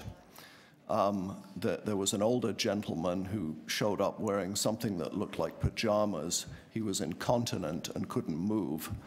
There was a young woman who was pregnant, and there was a guy beside me in the bathroom who was so mentally unwell that I don't think he was aware I was there. So, you know, there isn't one profile here, but I think because of the registration information system we have, we are aware of who the clients are. I think the issue is having the policy basis, procedure, and funding to respond adequately. Okay, thank you very much. Any other questions for the deputant? Okay, thank you very much. Debbie Hill. Debbie Hill Corrigan. Executive Director, Sojourn House, thank you very much for coming. You have 5 minutes. Thank you. Good morning, everyone, and thank you for this opportunity. I will be speaking from the context of the refugee flows. I believe some of my colleagues and from the Coalition of Refugee Claimant Service Providers and other refugee shelters spoke with you in November. Today, I'm representing myself as Executive Director of Sojourn House. I've worked in the refugee shelter and sector services for 30 years, both locally and nationally in respect of immigration and refugee policy. Sojourn House is an award-winning best practices model that supports refugees. We have been toured by international guests, promoted by the UNHCR, and have been copied in both Winnipeg and Vancouver. The last time I had an opportunity to address this committee was to speak about our unique model of shelter and transitional supportive housing for refugees. At the time, we were looking to the city to support the construction of an 8-story building with 52 apartment units for a 2-year transitional housing program and a 50-bed emergency shelter. That was 15 years ago and would not have been possible without the city's support for operations and understanding of the need for a refugee-specific program. Today, we face a similar crisis due to the increased and continuing flow of refugee claimants seeking shelter, and I define claimants. We are not talking about government-sponsored refugees who are supported by the federal government. We are also managing, so we've added actually close to another 50 beds in Sojourn House and at a satellite program nearby our building. We are also managing an emergency hotel project in a local hotel for families when all of the contracted hotels are full. That's every day, and on average we have 4 families at any given time with capacity to place 5 families. Sojourn House is at 100% capacity almost every day and have been since we opened our building at 101 Ontario Street. Since January 1st alone, we've added 30 new refugees who have arrived in Toronto names to our waiting list that reached almost 700 from the fall of 2016 through 2017. In November 2017, refugees made up 26% of shelter clients. Today it's 29% and continues to grow. My understanding is we had a family in our TV room last night because there is no capacity for refugee families, and I think you already know that. Refugees will continue to come. This is not new. We will continue to see a flow due to political upheaval globally, gender identity-related persecution, oppression, and faith-based ethnic discrimination. The U.S. situation will force more refugees north. You know this and have responded accordingly by putting in place directives to look at longer-term strategies. I appreciate that my deputation may be a bit premature in respect of the April report back, but that's months away, and there may be options that could free up some beds. Refugees are not chronically homeless, but are transitioning through the shelter system, and could, with the right supports, move directly into housing. I'm speaking from my own experience over 30 years. This is demonstrated in the success of our transitional program that has shown us that refugees are resilient and courageous. After all, they do make their way to Canada, children in tow, many along a very arduous journey, costing them their life savings. But they do thrive in a safe space with supports where they can start their new lives. In fact, that's all they want, and that's what they need. Enhancing the Homes for Good funding or reallocating it to provide more housing supports for refugees immediately and removing the 6-month period for eligibility specific for refugees, maybe you should do it for everybody, would allow us to move refugees more quickly, thereby freeing up much needed beds in all shelter sectors. This could be done now. Providing adequate housing resources to the refugee-specific shelters and faith-based refugee houses would allow us to transition people into the community and provide follow-up supports. Housing resources, as Mark has already alluded, have not kept up with the increase in beds and the number of people who are homeless. Business plans for housing outreach staff, which I submitted for the last 2 years, have not been approved due to SSHA budgetary restraints. They need the funds to make this happen, and this could also happen now. Moving forward, although Housing First should be the priority by directing funds to housing resources and not more shelter beds, as you've heard in a big, larger context, there still remains the need for another not-for-profit operated refugee-specific shelter for singles and families that arrive in Toronto. This would take the strain off the shelter system and would be much more economical in the long term than very expensive hotel programs where hotels are profiting. I would ask Council to consider this in your current plans for additional shelters moving forward. Sojourn House offered to purchase a building and work with the city last year, but was declined due to budgetary deficit situation at the time, understandably. We would still be prepared to do this. Unfortunately, the timing of an April deadline to have a building plans, permits, etc. in place to be considered for 2019 would be challenging for us to meet. Not sure what flexibility there is on these things. We were only advised of this recently. This will also take some time, but with the city's support, it could happen as it did 15 years ago. I would like to commend my colleagues, all the SSHA staff, in their active and timely responses to dealing with a particular crisis in sheltering refugee families, and for working with the refugee shelters and houses to come up with options and special projects so that no refugee family goes without a bed. There are clearly no easy solutions and only very expensive options of hotels at this point in time. Although I proposed a couple of options, I hope that you will consider them. It would free up Right, needed you're a little beds over now. 6 minutes if you could wrap up. I have one more paragraph. Could I read? I'm sure it's a short paragraph, so you can go ahead. Thanks, okay, thanks. I couldn't stress more the need, but this is a point that keeps being reiterated too, of higher level conversations with both the federal and provincial governments. Refugees remain in shelters because of refugee wait times for eligibility interviews, which is a federal responsibility managed by the Immigration Refugee Board. Refugees cannot access OW, which means they can't move out of shelters until they've had an interview and produced a paper confirming that they made a claim. There's got to be other ways of demonstrating this, such as a letter from a refugee lawyer stating they're in the process. This is a provincial policy, so higher level discussions. In closing, I just want to acknowledge the insight of the committee and City Council in supporting the creation of a refugee advisory committee to address the unique needs of refugees, and I look forward to working with you on the long-term strategies. And thank you for making Toronto a safe, welcoming, and sanctuary city where refugees can actually find a home for good. And I would welcome all of you or any of you to come for a tour of Sojourn House. Sounds like a great idea. I think Councillor Mihevc was first, Councillor Cressy. We'll try those two. So transitional housing means something a little bit different for the refugee sector than it would for the, call it, the non-refugee sector. Yes. And for you, it means basically the time period between the time they actually land or come to Toronto and the time that they are on OW. Is that clear? Is that No, period? no, it's actually a housing model. I think my position, really is that refugees are transitioning through shelters, only specifically for housing. Our transitional program is a 2-year program. We were very active in the advocacy for transitional housing programs as a stabilization period with the Ministry of Housing, and recently the legislation has changed to allow for these programs for up to 4 years. Okay, But that's different than shelter, yeah. Okay, so as I understood it, and this is where I'm asking for clarity. So someone comes in, say with a family, to Toronto. They are not yet even accepted as a refugee claimant. That process can take a month, 2 months by the provincial, or sorry, the federal government. Yes, that's correct. Right. So during that period, they have nothing.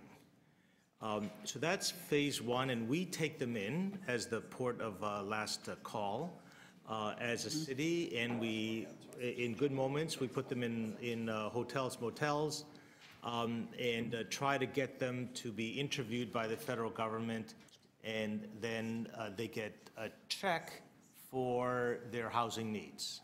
Is that accurate, that part? Pretty close, yep. Yeah. And then they are refugee claimants, and that can take 1 year, it could take 5 years, it takes as long as it takes. That's correct. So, I know you know this, Jim. yeah. So it's that first period that I think where right now we're putting them in hotels, and what you're saying to us is that those folks would be better served if you had more houses, more apartments, more that we contracted rather than with the motels, but contracted with Sojourn House to say, okay, we're going to contract with you for 50 additional beds, apartments, to be able to have you facilitate them, because you also have the legal folks and the housing folks to be able to move them into regular housing while they are waiting for their adjudication to take place when they're bona fide refugee claimants. Yes. Okay, but then there's another part of transitional housing, which is during that time of being a refugee claimant, that we should also be thinking of apartments or units for those folks, especially if they've suffered abroad and need some additional support. Yes, our program is specifically for high trauma refugees, and they would be referred through a referral process for those particular units. But I'm saying that refugees could be moved directly into housing when they come. I mean, they're going to have to stay in shelters for a short time. But if we were able to, because the Hostels to Homes program, or sorry, the Homes for Good program that allows for that top-up has allowed us to actually move people quickly through the system and have them out into the community, and then our staff do follow-up supporting with them, and they come back for services. If we were to contract with you, say for 20 units of housing, could you find 20 units of housing? I think we would certainly work at that. Could you find 50 units of housing? I don't know. Okay, so we'd have to talk with each service provider as to how many units of housing you could provide, so that they're not in the shelter. They come to, say, Peter Street, or they make the right phone calls. We refer them to Sojourn House, and then off they go to a unit that's not a motel or a hotel. But we would need either rent supplement to do that. Of course. Or we would need, and to provide the ongoing We would supports. contract with you to do that. Yes, yeah. It's a possibility. It's another model, yeah. Great, thank you. Councillor Cressy. Thank you for being here and for the work. Just very briefly, because I worry in the discourse of the increase in refugees within the shelter sector that this could lead to xenophobia.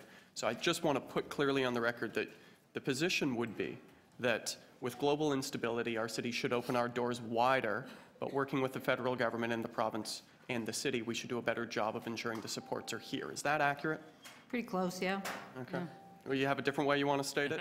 No. Well, you know, I mean, we all know how frustrating it is trying to work with the feds. The feds are never going to fund programs for refugee claimants. In the history of my experience, they will never, because their position has always been, we fund the Immigration Refugee Board, which will determine whether or not they're really a refugee. So that creates its own issues, and again, that I don't know that that's ever going to change. So that will always be there. You know, provincially, I think there's more flexibility in terms of supporting refugee programs. But I guess, just to be clear, our advocacy collectively is to continue to keep a wide open policy related to our borders and our welcoming sanctuary city, just as we continue to call for a more supportive framework and funding framework for all three levels of government for those refugees. I would support that, yes. Okay, thank you. Yeah. Any other, Councillor Wong-Tam? Thank you very much, Chair. With respect to the sectors of shelter services that the city provides, right now we don't necessarily have enough shelter beds earmarked specifically for refugees, correct? And so there's been this sort of response that has been utilizing hotels and motel rooms as sort of ad hoc family-style shelters or refugees. This is where they're being asked to go. But that's not the only place that refugees are being distributed through the system, correct? Yes, they're also in shelters and faith-based refugee houses and in the community. Like our 700 who have been on our waiting list are people who are often staying with other families in the community under not very good conditions. And yeah, so we don't really have a clear accounting of the number of refugees that are not, or asylum seekers that are not adequately housed in permanent housing right now. Not that I'm aware of, no. Is there anyone that's keeping track of this number? Not that I'm aware of. So how do we know how many people that are actually using the shelter system overall that belong to that particular subpopulation, refugees and asylum seekers, that probably should be the responsibility in terms of management, settlement services and costs of the federal government? Like, do you know if this is something that we should be asking the federal government to take up more responsibility? Well, as I say, the federal government probably is not going to pick up on this because they won't fund for claimants. That's a given. The province, not so much. I think the province has an ear. I think, with the current government, they have added and allocated additional dollars for settlement services for refugee claimants. And then in light And those of- are the people who arrive in Toronto. Thank you. In light of the conditions and the situation that we find ourselves in, would it have any benefit to renewing that discussion with the federal government, renewing that call that the federal government take up more responsibility for subpopulations that they should be taking better care of, whether it's veterans, Indigenous communities that are, Indigenous people that are in the shelters, refugees and asylum seekers? Is that of value to this conversation? I'm not sure. I just, Because in the absence of that, then we stay with what we have, the status quo, and we inch along. once they're established as a refugee and they've been accepted, then the federal government does have responsibility. But up until that point, that's really not their area. I mean, I think, you could... But You could advocate as much as you want, but in my experience, and I've worked in this sector for almost 40 years, the feds will never fund claimants. Who makes the rules? The people, I guess, that vote. Government? Is it government that makes the rules? If government is asked to change the rules, knowing that the system is not fair, there's not a distribution of enough services and supports, then government has the opportunity to modify those rules. So if we don't ask, we don't get. I agree, that's always been my motto. Very good motto, thank you. Yeah, and I sit on the Canadian Council for Refugees. I've been active with them for years. We've been banging our heads about this for as long as I've been around. Okay, thank you. More luck with the province. Okay. Thank you, Councillor Wong Tam. Any other questions for the deputant? I just have maybe two quick questions. One is refugees and asylum seekers, particularly fully landed and approved. Are we seeing a growing trend of failed sponsorship programs? Are people coming here based on a sponsorship commitment that then falls apart? Not my area. I work specifically with asylum seekers, refugee claimants. I can't really speak to that with any knowledge. Okay, fair enough. And when it comes to refugees and asylum seekers, there's a lot of battle over words and definitions. Is that battle over words and definitions the funding hole that we're falling into? In other words, classification on newcomers, what status they are, how they got here, where they originated from. Is that the regulatory battle that we're fighting? I don't see it as a regulatory battle. I think you have to understand the difference between a government-sponsored refugee and a refugee claimant, someone who arrives in Canada on their own, usually through, as I say, an arduous journey of getting here. Many are single young people, and they arrive here and they have no status when they get here. They make an asylum application. The government sponsors refugees, and there is a program for privately sponsoring refugees.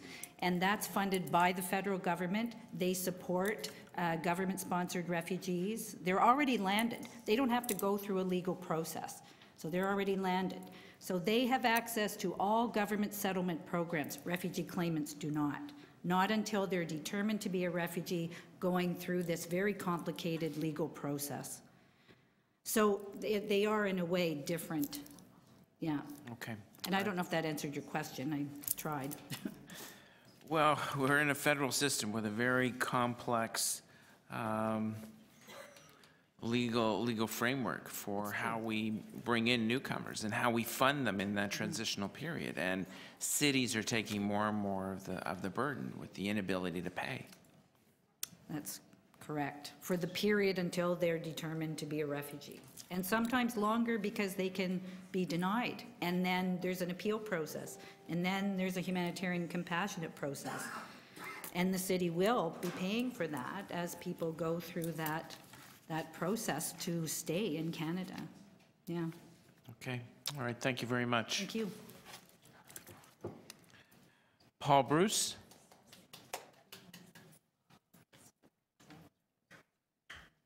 Thank you very much for coming. You have 5 minutes. Thank you, and thank you for the opportunity to speak today. My name is Paul Bruce. I'm the Executive Director of COTA. COTA is a community-based not-for-profit organization that supports people living with mental health and cognitive challenges here in the City of Toronto. We support people living with serious mental illness, acquired brain injuries, developmental disabilities, and geriatric mental health conditions. And we offer a variety of services ranging from, but not necessarily limited to, outreach to the homeless, case management, assertive community treatment, crisis and safe beds, and over 450 units of supportive housing across the city. We're also a follow-up support service provider with the city's Streets to Homes program, and collectively we support over 3,500 people on an annual basis. Many of the people that we support live on very modest incomes provided largely by the Ontario Disability Support Program, and find it extremely difficult to secure housing that they can afford in the city. The majority of those who are fortunate enough to find housing do require some level of support to be able to help them live successfully and maintain that housing. And far too many are actively homeless, have experienced chronic bouts of homelessness, or have had repeated episodic experience of homelessness.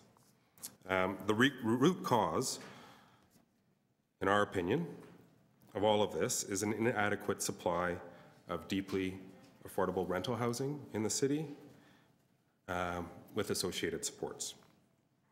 We are and have been seeing the impact of this for years. It is evident to everybody here today that we have a resulting homelessness crisis in the City of Toronto that is placing great strain on our shelter system. COTA certainly supports the actions taken by the city over the past several weeks to increase access to emergency shelter and other critical services in order to address the immediate nature of the problem. However, we feel, as Councillor Mihevik has alluded to, that this is simply a Band-Aid solution, or a Band-Aid on a Band-Aid solution, as you referred to. And that is akin to simply treating the symptoms of an underlying issue, and that being an inadequate supply of deeply affordable housing and supports. As such, we strongly encourage the city to adopt a long-term strategic objective of ending chronic and episodic homelessness by committing to do everything that it possibly can to pave the way for and facilitate the creation of deeply affordable and supportive housing solutions. We encourage the city to commit to this until it reaches an end state where the number of people successfully leaving homelessness exceeds or is at least equal to the number of people entering homelessness on any given month for a sustainable period. You heard Kira Heineck refer to this as functional zero. It's a term that people use to describe that state of equilibrium. We're conscious of the fact that the city's obviously caught in a bind, and that you will also need to continue to attend to the urgent pressures in the shelter system in the very near term. However, as noted by the Toronto Alliance to End Homelessness, we encourage a shift in the planning and funding arc that trends increasingly towards a continuum of housing and support solutions to end chronic and episodic homelessness in the city once and for all. Research such as the Mental Health Commission's At-Home Stay SWA demonstration research project, which tested the Housing First model of service intervention for homeless individuals living with serious mental health challenges, has continued to show that providing housing with supports in a variety of formats results in improved quality of life and housing stability for the individuals affected, and also contributes to corresponding cost offsets and in some cases cost savings to the broader service system, including shelters, hospitals, emergency response systems. In short, it's the right thing to do and it makes economic sense. So again, we encourage the city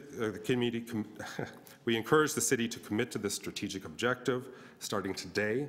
And in doing so, we recommend that it should examine and implement all levers at its disposal across all departments in the city to remove barriers and pave the way for the creation of new, deeply affordable rental housing stock. And that may involve, but not necessarily be limited to, moving to immediately reduce or eliminate zoning restrictions that create unnecessary barriers to the development and implementation of supportive housing or care environments, aligning the Open Door initiative more fully with the intent of ending chronic homelessness, reduce red tape and fast track. You're just a little over 5 minutes if you can wrap up. I've got 3 or 4 more points. Thank you. Reduce red tape and fast track approvals through the city planning department for the creation of deeply affordable and supportive housing. Optimize the potential of things like the Homes for Good initiative, assigning a substantial portion of any new national housing strategy funds received and targeting those for the creation of deeply affordable housing and supports. Working closely with the LINs, the Ministry of Health, the Ministry of Community and Social Services to orchestrate the alignment of resources and the stacking of resources that would enable the emergence of housing and support options. And as also has been alluded to, developing a more robust data system to track the needs of individuals who are experiencing homelessness and tracking the city's progress towards achieving that state of functional zero. Thank you. Great, thank you very much. Certainly, if you have a copy of your remarks that you'd like distributed to committee members, please feel free to give it to the clerk. Okay. She'll make copies, and we're going to take all the recommendations that come forward today very seriously as we go forward. Councillor Mihevc? Yes, thank you. When it comes to affordable housing, we have actually a company that you can sign up with, and and there's a 10-year, 15-year waiting list to get affordable housing. Yes. But we have a number, and it's just a metric. It probably isn't the sum total of all the people that need affordable housing, but it's something like 100,000 households strong. Yes. Do you have any, just based on your experience, like how big is the community, and what would be kind of a stretch target that the city, if it really wanted to deal with affordable, deeply affordable housing with supports, we should be committing to X number of units per year for a, I don't know, 5-year term, just for fun? What would you say like how big is this community that would need this deeply supportive, deeply affordable housing with supports? I wouldn't venture a guess, Councillor Mihevc. I think it ebbs and flows with the demand for need. So I think the one way of looking at that through a different lens is through the goal of achieving that functional zero. So you want to have as many people exiting homelessness into housing as you do entering homelessness at a minimum every month for a sustained period of time. Beyond that, I think, you know, that there's 11,000 people on the mental health and addiction supportive housing wait list, for example, over 11,000 people. So you're looking at quite a number of units over a projected period of time to at least get to an initial state of equilibrium, and then you're looking to continue to invest beyond that to maintain that state. 11,000 is the best list that we have. Well, that's just a mental health and addiction supportive housing. I think you would be best to work with the Shelter Support and Housing Division to determine how many people within the shelter system are chronically homeless and how many people are repeating as episodic homeless, and start there. Great, thank you. Thank you, Councillor Mihevc. Any other questions for the deputant? No? Thank you very much. Thank you. Leslie McDonald, Habitat Services. Thank you for coming, Ms. McDonald. You have 5 minutes. Thank you. I thought I'd have 3 minutes, so it means that I may be able to breathe occasionally. So my name is Leslie McDonald. I'm the Executive Director of Habitat Services. The Habitat program was created in 1987 to address concerns about living conditions in boarding homes in Toronto. There are currently 40 properties in our portfolio, housing almost 900 low-income tenants with mental health issues. Habitat has recently been asked to assist with the relocation of Seton House residents prior to its closure. I agree absolutely that council needs to adequately fund shelters for those who are homeless. Reliance on stopgap measures that have become permanent winter fixtures, such as the Out of the Cold program, is not a solution. Winter respite sites are needed and called for every year. Why is that? A primary reason is because people who are poor and disadvantaged in Toronto cannot afford rental housing in this market. City staff have been making extraordinary efforts to find locations for new shelters. But what happens when a site is suggested? In most instances, there is a neighborhood hue and cry that demonizes those who need the services. Reasons are found as to why the location is not suitable, sometimes with the guise of protecting the potential users. And appalling public meetings are held at which vulnerable people are labeled as every kind of threat to the community. Efforts to close Seton House rely on the opening of 4 shelters to relocate 400 residents. So far, only one site has been secured after much delay, which will initially house only 50 men. There is also hope at Habitat that we can find up to 150 units of supportive housing in the community so that some residents will have access to housing rather than continued shelter living. Our search has begun, but we are limited to the old city downtown if we look for licensed rooming or boarding home accommodation. Why? Rooming house licensing has not yet been expanded from its pre-city amalgamation areas. I've made several deputations to committees of council over the past 10 years recommending that licensing be expanded, most recently in 2016. In 2018, I don't think we're any closer to a broad system of licensing across the entire city that would help to preserve affordable housing stock and improve housing conditions. Homeless citizens need emergency services and supports first, but ultimately they need housing.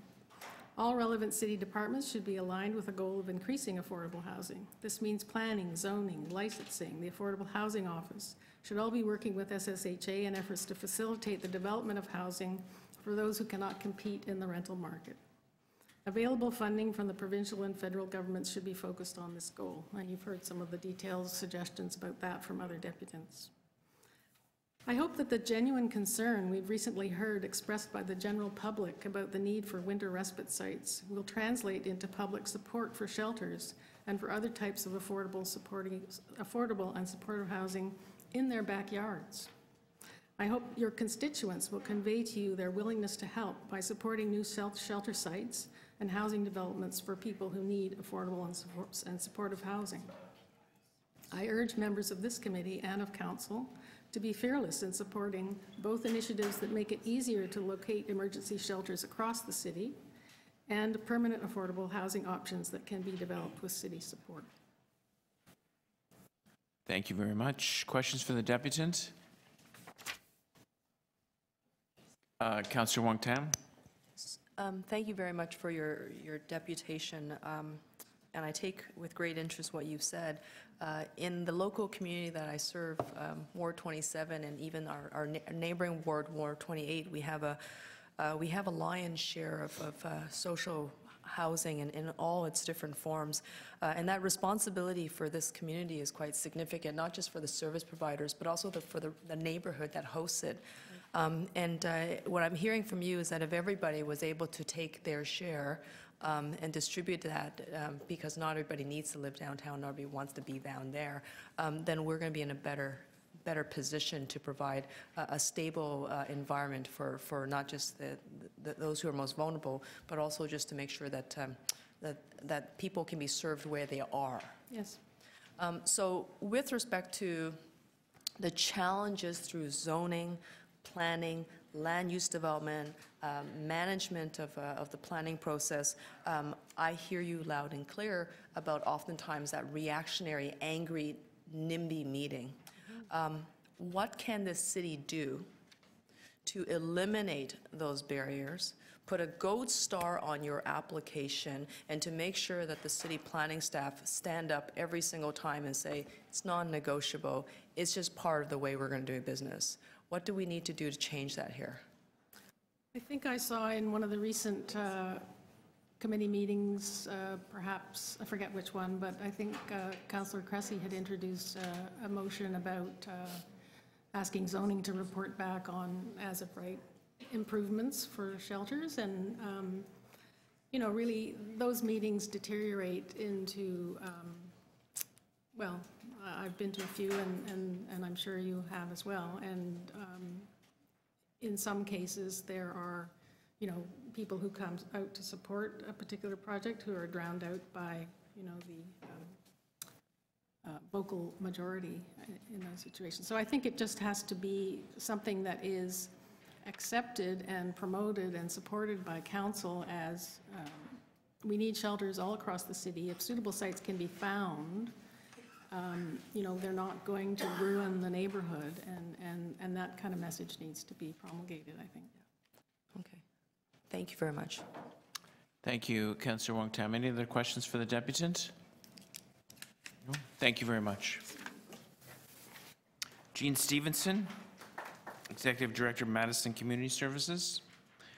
Thank you very much for coming. You have 5 minutes. Thank you. Thank you very much. Councillors, good morning, good afternoon, maybe, to all of you. Thank you for the opportunity to speak with you today on behalf of the Toronto Alliance to End Homelessness. My name is Jean Stevenson, and I'm the Executive Director of Madison Community Services. Madison Community Services is a mental health and addictions agency that provides, and started off as being a mental health and addiction supportive housing program, and we've over the years expanded and have a broad range of case management and other services. As already has been mentioned by others, I would say 99% of our clients are living below the poverty line, and that means living on Ontario disability. And with the shelter allowance that's provided for them, they cannot find affordable housing without there being rent supplements or city housing allowances. I would also like to add that, and it's kind of a sidebar, and we can come back to it during questions, is that I've been involved in affordable housing for many decades now, starting in the mid-70s. And I was part of a time when, and this is in line with where did we go wrong, right? Or how did we get into this mess? There was what I call a halcyon time in the 80s when there was exactly what we're talking about needing right now, an integrated, coordinated, multi-governmental level approach based on a national housing strategy to provide more affordable housing. And those of you who were around during that time, it was phenomenal in terms of the new affordable housing stock, whether through new construction, a lot of new construction, and or through renovating existing buildings. I was involved in nonprofit co-op housing. When I left, so I don't even know how much further it's gone since then, I tagged that during the time that I was there, we created 45,000 new affordable housing units. 45,000. So when we're concerned about 11,000 people being on our supportive housing waiting list, I mean, it can be done. So maybe that we can explore that more in questions. But right now, what I want to do is strongly support the Toronto Alliance to End Homelessness deputation on the critical need for the city to invest in permanent housing solutions. And what I want to add to it are the pieces that I would like to emphasize within that is the need for much more purpose-built new construction overall. We need a new housing stock. We need money then to renovate existing buildings to have that happen faster.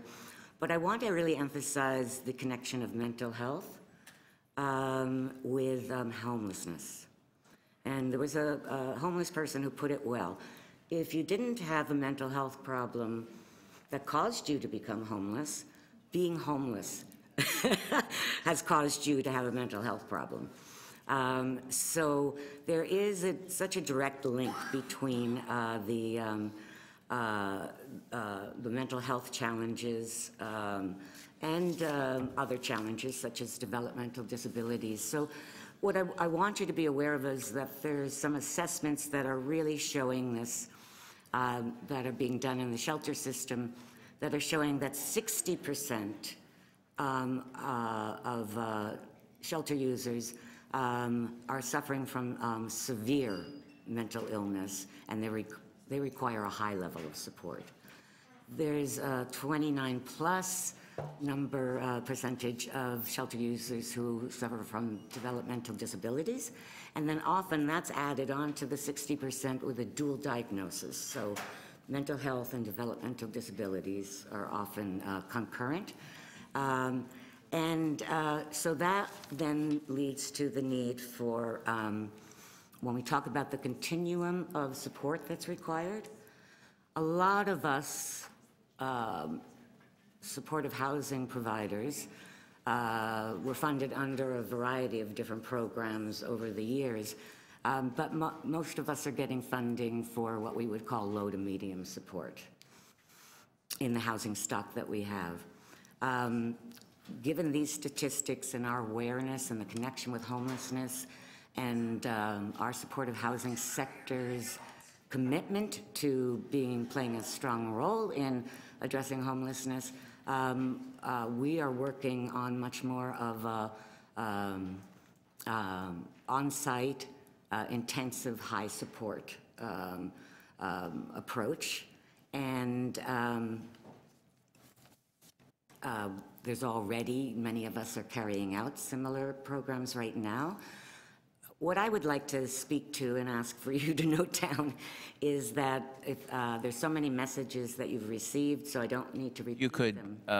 You're well over 5 minutes. If you could wrap up, that'd be great. Finish with my one. Anything that you feel you left out of your presentation, you can incorporate into your responses to questions. I'm just going to say that the funders need to recognize that they have to understand the actual costs of running such high support programs and fund them appropriately, and they don't currently fully understand. Thank you very much. Councillor Cressy?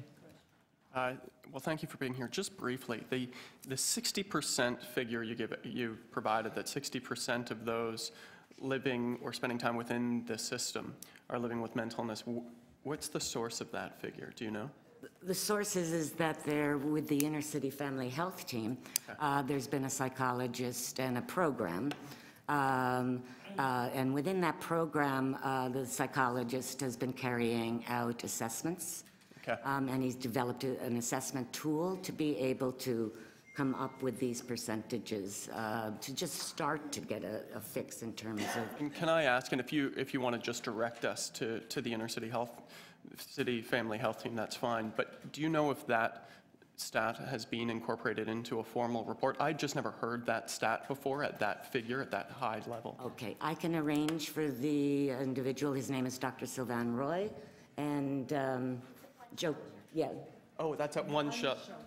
At one shelter. No, there were a few other shelters that were included in this. We'll follow up with the doctor. We will follow up. I'll make sure that. Thank you. You connect. Okay. Thank you, Councillor Cressy. Councillor Fletcher? I just wanted to ask you, because you're very effective at discussing the importance of the supports, and how and what have you been able to do with the LINs or the provincial government to get the type of supports for supportive housing? Because any time that I've been working to put in supportive housing, the most difficult part has been actually to get the ongoing support, regular commitment from the provincial government. And then I think you heard me speak earlier about the shelters, and only now, a year later, have we got a drop in the bucket for health supports for our existing shelters and the clients that are at those shelters. So what have your efforts been to date, and how can we help you? Because it's not our area of expertise, but we feel the effects of the lack of funding. What have you done to date? How effective has it been? How can we help you be more effective in gathering those essential dollars from the province of Ontario for mental health and physical health support?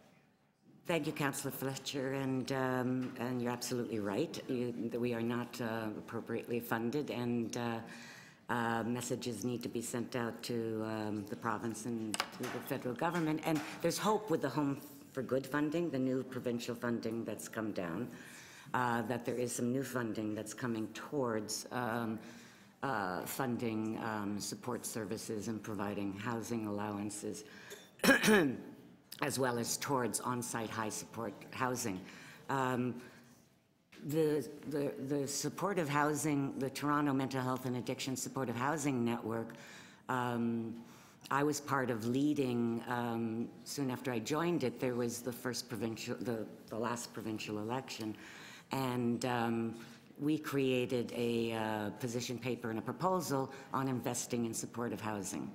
And in that paper, we proposed that we needed a minimum of funding for 24,000 new units.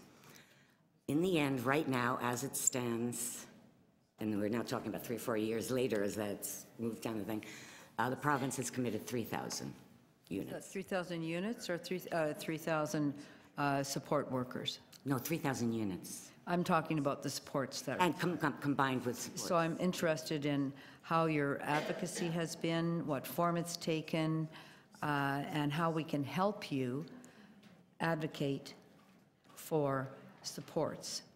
I'm unclear. Well, we have been advocating both the Supportive Housing Network and through the Toronto Alliance as well. Yes. I'm right now working with the Supportive Housing Network work group in coming up with what the actual costs of on-site high support are and what really is required in terms of the support services that are required. And so that's going to be presented to the support SSHA. Would it be helpful, part of their ask here today that I'm sure you've seen tabled is to look at the number of frontline health and harm reduction staff funded by the province working within the shelter system, that we want to get at those numbers.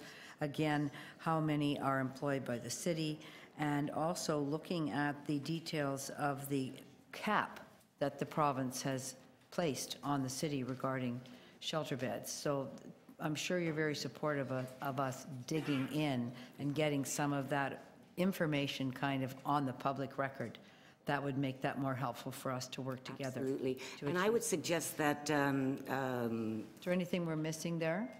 No, I would suggest that as Kira Heinrich, who's our executive lead of the Toronto Alliance to End Homelessness, has said that there already is the beginning of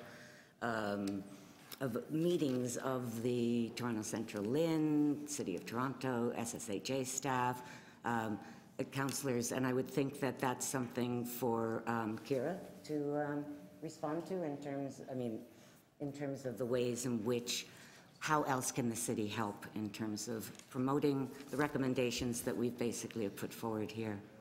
Would it surprise you to hear that the reason the LINs are moving is because the city asked our deputy city manager to force the LINs into thinking about this issue? They've been very reluctant. Are you aware of that? I didn't know that specifically. I knew that they were starting to come to the table, and I wasn't quite sure what was behind it. But thank you very much. And you're aware that they're not that interested in being at the table? Yeah, I've observed a shift. Good. Just recently. Fantastic. Yes. Thank you for letting us know that. But they themselves still don't understand the actual amount of funding they should be providing for support service dollars and for... Thank you very much. Thank you. Thank you, Councillor Fletcher. Councillor Wong-Tam. Thank you, Chair. Just a quick question. Your request to the province was the creation of 24,000 units. Their response to you was, we'll give you 3,000. What happens to the gap of need for the additional units that are not going to be funded, that are not going to be built? Like, what happens to those individuals? They don't get housing. So 21,000 individuals with very, very unique, complex care needs and that need intensive case management will not get housing. Well, not through the funding that the province has committed to number of units. How did you respond to the province when they gave you their response to your plan and strategy and outlined need of 24,000 units, and they said you can have 3,000? What was your response and the response of the community of service providers to the provincial government that time? They weren't happy. By that time, Councillor Wong-Tam, by that time, it had been started by the Toronto Mental Health Supportive Housing Network, but in cooperation with Addictions and Mental Health Ontario, there was a change in leadership, then the new ED came in, and basically it was passed on because we recognized it was a provincial issue. So they took over the leadership in the lobbying, and they also were sitting at the supportive housing, mental health supportive housing table of the provincial's Mental Health Advisory Council. They weren't happy with the, with the 3,000, and that's on record. And so, but our provincial associations are the ones who are responsible for doing the advocacy and the lobbying very directly with the Are there any additional meetings or actions planned with respect to government relations to express that that unhappiness? Well, I think we have an election coming up soon, don't we? Yeah. Will you take advantage of it? Yes. Thank you. Yeah. And that's not me personally. No, of course, I understand that. I'll be part of making sure that we do, but we absolutely will. Thank you. Thank you. Councillor Mihevc. Yes, thank you very much. I want to compare funding models. Right now, if you are a mental health survivor and you are homeless, basically the tab is on the shelter system. We get some support from the province, and so the service level is very low. The shelter user obviously contributes nothing. The province contributes a ceilinged amount, and the big bill is on the city, and it's a big bill. I think someone said $27,000 a year. That's one way to go, and that's frankly the default way. 27,000 a bed, right? A bed, Right. yes. If we as a society, recognizing it's multi-order of government, if we go as a society over here, how is Madison Community Services, how are you funded? We give some money as a city, don't we, to housing allowances? Well, Madison historically had, you remember, everything's history, right? Madison mental health agencies weren't downloaded to the city. We were kept under the Ministry of Health, so then we're funded now through the Toronto Central LHIN, or through the LHIN system. And, but basically, primarily, all of us, and there's 30 mental health supportive housing agencies in the city, all of us have just literally had to continuously go after new funding opportunities. I mean, we have a base funding amount. All of us have a base funding amount. Directly from the LHINs? Directly from the LHINs through the Ministry of Health. And you get that hasn't been increased in 7 years. Okay, so you get a little bit from, you get a few shekels from the LHINs, you get some housing allowance from the city. At times, yes, And then you yes. take a Many of cut us do. of the person's individual, hopefully they're on ODSP, you get a cut of that as well, right? Yes. And they're between the through- three of them, that's what forms essentially your budget. As I say, then, yes. And then RFPs come out, such as, in the past, but now, right now, for the Homes for Good. And so all of us go after that. Right. And we're trying to be more collaborative in our approaches now.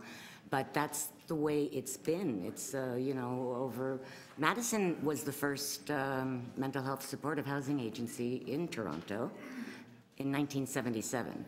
So one could conclude from this, if you look Over at option those A, years. if you're in the shelter system, it's option A, most of the tab is on us. If you're in option B, which is, say, supportive housing with one of the mental health agencies, the tab is on mostly the province. We contribute a little bit with the housing allowance money. So one could conclude from that really the lack of provincial investment in ODSP and giving you base funding is a download to the city for a very poor service in a shelter system rather than a higher order service with a mental health housing provider. I would agree with that. I think most of us would be agreeing with that. And that's why in the recommendations, we're really calling on much more of a coordinated, multi-level, governmental level approach to this. And I love hearing that the city already played a role in sort of nudging the LHIN, you know, more into this world and its role in that. Yeah, we all have to be pushing for more of that coordinated approach, which once existed in the 80s. You know, it's not like, you know, it's impossible. It is possible. Yeah. Okay. So. Thank you so much. Thank you. Thank you, Councillor Mihevc. And thank you. Thank you. Gregory Rodriguez? Oh, finally. Thank you very much for coming. You have 5 minutes. Thank you. Good morning, Council. Good morning, Mr. Mihevc. I apologize for my tardiness tonight, or today. There was a lot of traffic out there, and it was a little hard to get around the potholes and whatnot, so, or the, you know, whatever. Anyways, I'm representing Out of the Cold. I'm one of the on-site coordinators. I'm one of the volunteer on-site coordinators at St. Bridget's Out of the Cold program. We run on Mondays from 4 p.m. till 8 a.m. Our max capacity is 70 people. And pretty much, I'd like to thank you guys for getting us heat. It was about time. We went for 3 weeks without heat, and apparently you guys foot the bill to get a new heater installed, so I wanted to thank you guys for that. I would like to tie in a CD 25.2, which was the sale of Allen Gardens, into this whole situation. It is a property that's owned by Toronto Housing. Right now we have a housing crisis, and a lot of the people that come to my program have trouble finding housing. I get to sit and talk to these people. That's a luxury of being an on-site coordinator. I get to mingle with some of our guests. And it's been open for about 30 years. There's about 20 volunteers. Dixon Hall actually provides the security for us. And like I said, I get a lot of participants in my program, and one of them just happens to be a gentleman with 2 kids. And he basically explained it to me like this. If he got minimum wage, which he doesn't, he only gets about $12, $16, and right now they still haven't even increased his minimum wage yet at the job he currently is at. That's about $600 per week. You multiply that by 4 weeks, that gives you $2,400. And then you get your taxes deducted, and you get $2,040 a month. Now, when your rent is about $1,000 or for 1 bedroom, but he has 2 kids, one being a male and one being a female, so he wants a 2-bedroom. 2-bedroom is about $1,200. Then you have to count in the food, then you have to count in the electricity bill. There's no way you can live in this city. And this is why we have this homelessness problem, and this is why they're coming to our shelters. So until we put a rent cap and do something about the rent in the city, we're gonna have this constant problem. That sale, 25.2, that's not gonna help the problem. It's probably gonna make it even worse. Because we know developers, they promise one thing, and then all of a sudden you go, you pay the one fee, the one condo fee, and then all of a sudden every month the condo fee keeps increasing. So we know that we have a situation where we can't meet, when we work every day, it's going to nothing. There's no way to live in the city off the minimum wage. So what I'm asking for council to do right now, or for you guys to do, is figure out a solution to this problem where maybe we could put a rent cap on these multi-million-dollar companies that are charging rent in the city. That's another solution. But like I said, I mean, our shelter's doing fine now, thanks to you guys opening up the armories and opening up that other shelter down at the CNE. That's really alleviated our overflow over at our shelter. So I do want to thank you for that.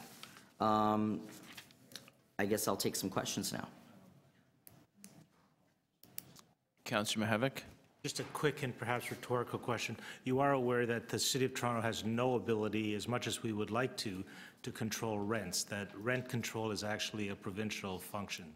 And Yes. years ago, they used to control all units all the time, and now they only control units where there's an existing tenant, and they set the amount that you can increase rents by, but once you leave, once the unit is vacant, landlords are permitted by law to charge whatever the hell they want.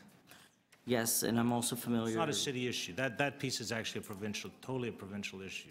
Well, if council would go and put forward a motion towards our provincial partners up there, that would at least show that you guys are trying to do something about this situation, because it's getting ridiculous now.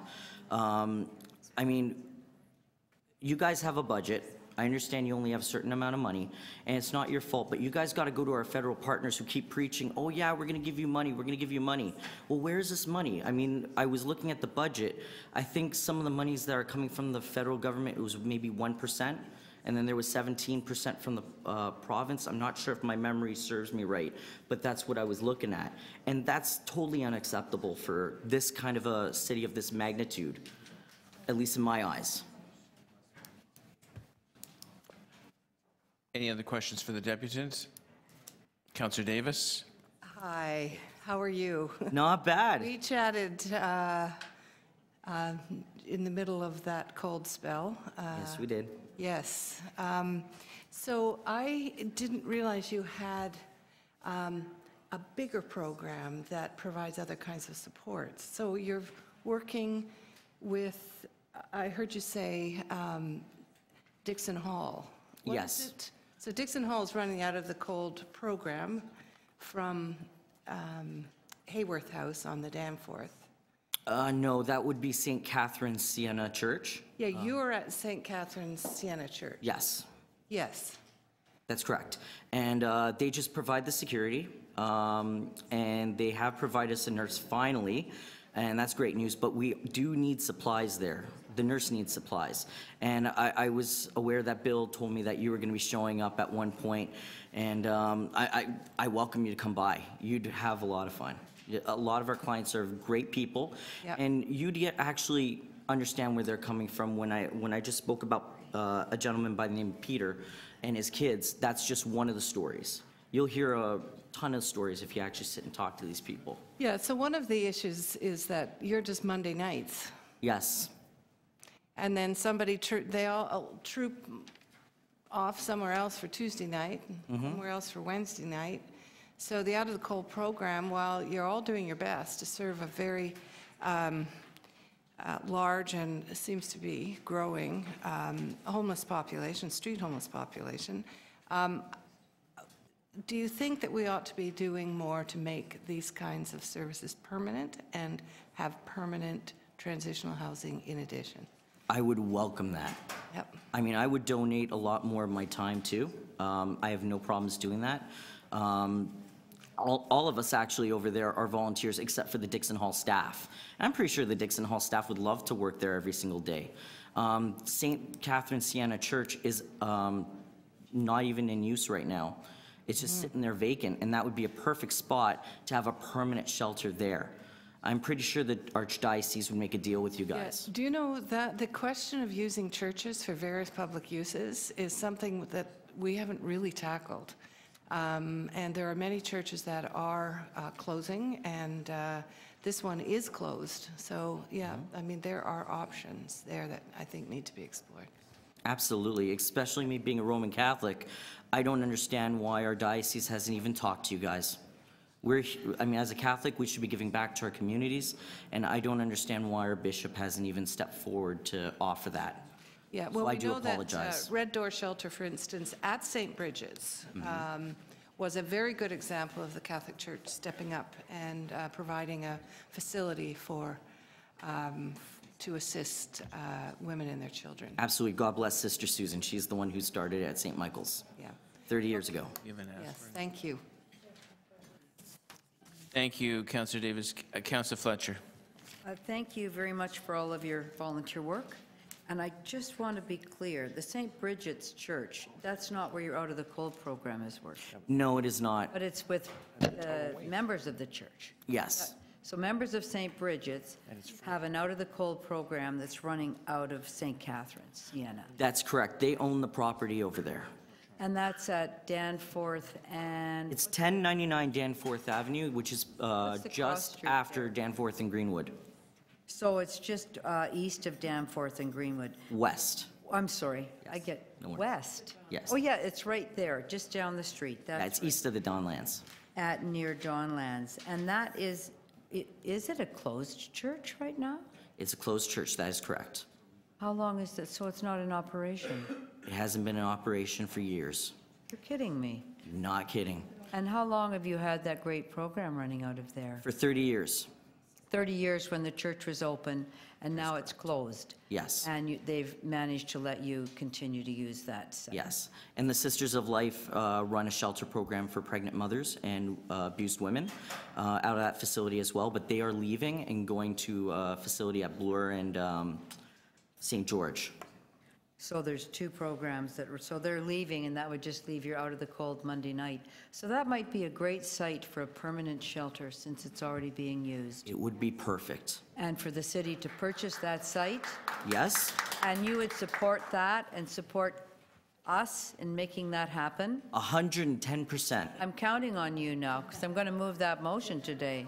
Perfect. Let's get going. Let's Good. not talk about it. Let's do Let's it. get going. I agree. Thank you for coming today. Thank you very much, Ms. Fletcher.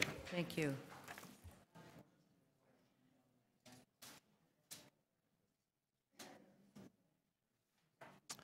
Any more questions?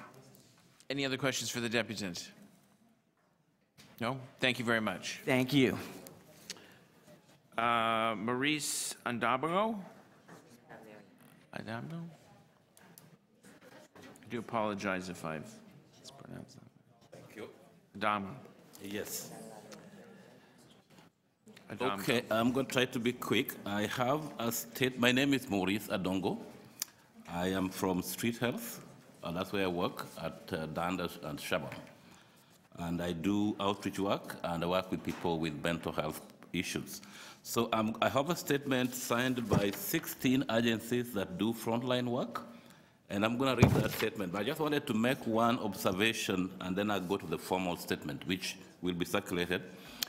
I know that we talk a lot about studies. We want proof about how things are going. And I was thinking the best study is what we see in the streets. You just opened the Armory, it is full. You opened the Better Living Center.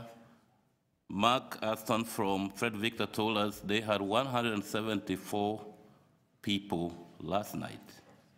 You go to some of these warm places with mats on the floor, it feels like you've walked into an earthquake zone.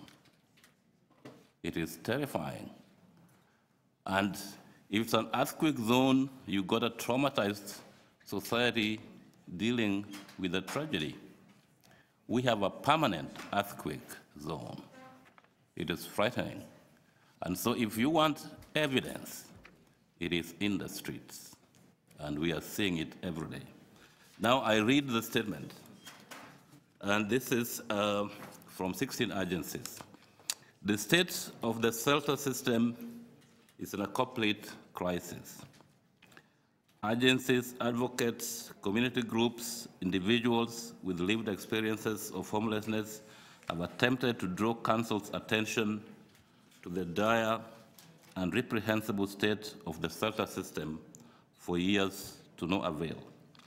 Year after year, council has opted to rely on band-aid solutions, underfunded emergency measures, and temporary fixes to systemic issues that put lives at risk and force people experiencing homelessness into unsafe and unacceptable situations. The crisis has led to the preventable deaths of homeless community members, 247 drop-ins and respite centers operating as de facto shelters, complete reliance on out-of-the-cold, volunteer-led services, and ultimately to a system that is operating at essentially 100% capacity every single night. Under pressure, the city has now responded through inadequately, by taking some steps to address this crisis by opening the Moss Park Armory, additional respite centers, and better living center. These spaces are not only temporary, but do not provide proper shelter. With these additional measures, while these additional measures will help to save lives this winter, they do not provide an adequate response to this crisis. So just on that basis, what we are saying is keep the armories open until we have options. Keep the places that are saving people's lives open until we have those real options. The Budget Committee must address the crisis of the shelter system by allocating money for the effective implementation of these services for 2018-2019. Now, number one, funding to open a minimum of 1,500 permanent shelter beds in 2018. This includes the 650 people who are currently estimated to be using out of the cold, drop-ins and respite centers who will be displaced when these facilities close in April 2018. In addition, a minimum of 400 beds is required to bring the current shelter occupancy to 90%. At the same time, there are over 400 people documented by the city last street needs assessment to be sleeping outside and the so-called hidden homeless, including these individuals who are more couch surfing and who are not accounted for in these calculations. This new shelter must include low threshold and harm reduction shelters for men and women. In addition, the city must urgently address the state of crisis which the family shelter system and allocate funds to increase and improve the family shelter system. 2. Measures must be taken to ensure that the shelter system across all sectors operate at 90% occupancy each night, excluding flex beds, mats, temporary spaces, transitional housing, and other beds that are not available or accessible on an emergency basis from this 90% occupancy calculation. 3. We must, in the midst of... You're a little over 5 minutes, if you could wrap up. I'll move very fast. Thank you. Yes. We are in the midst of an overdose crisis with insufficient and precarious resources to adequately respond to it. We demand co-funding for harm reduction programming that will save lives and increase supports. 4, and that's the last one, adequate, accessible, rent geared to income and supportive housing and adequate income supports is what is required to actually address the homeless crisis.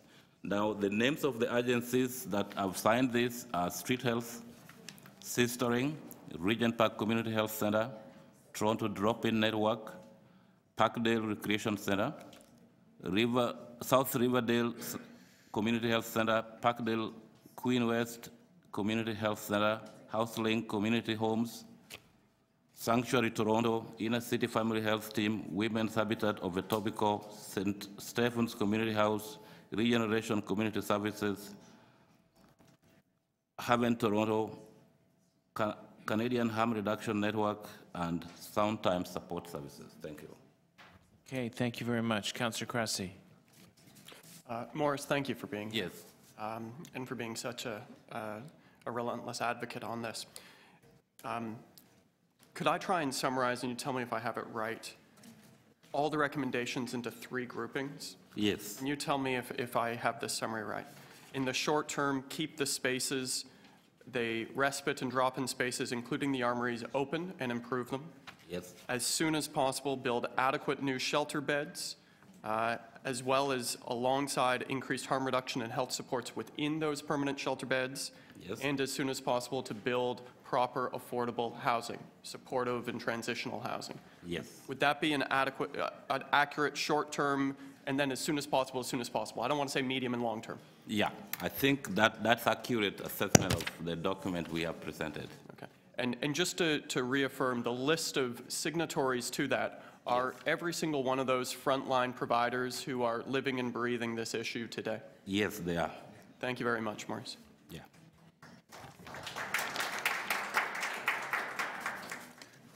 Thank you, Councillor Cressy. Any other questions for the deputants? Okay. Thank you very much. Thank you. Kathy Crow.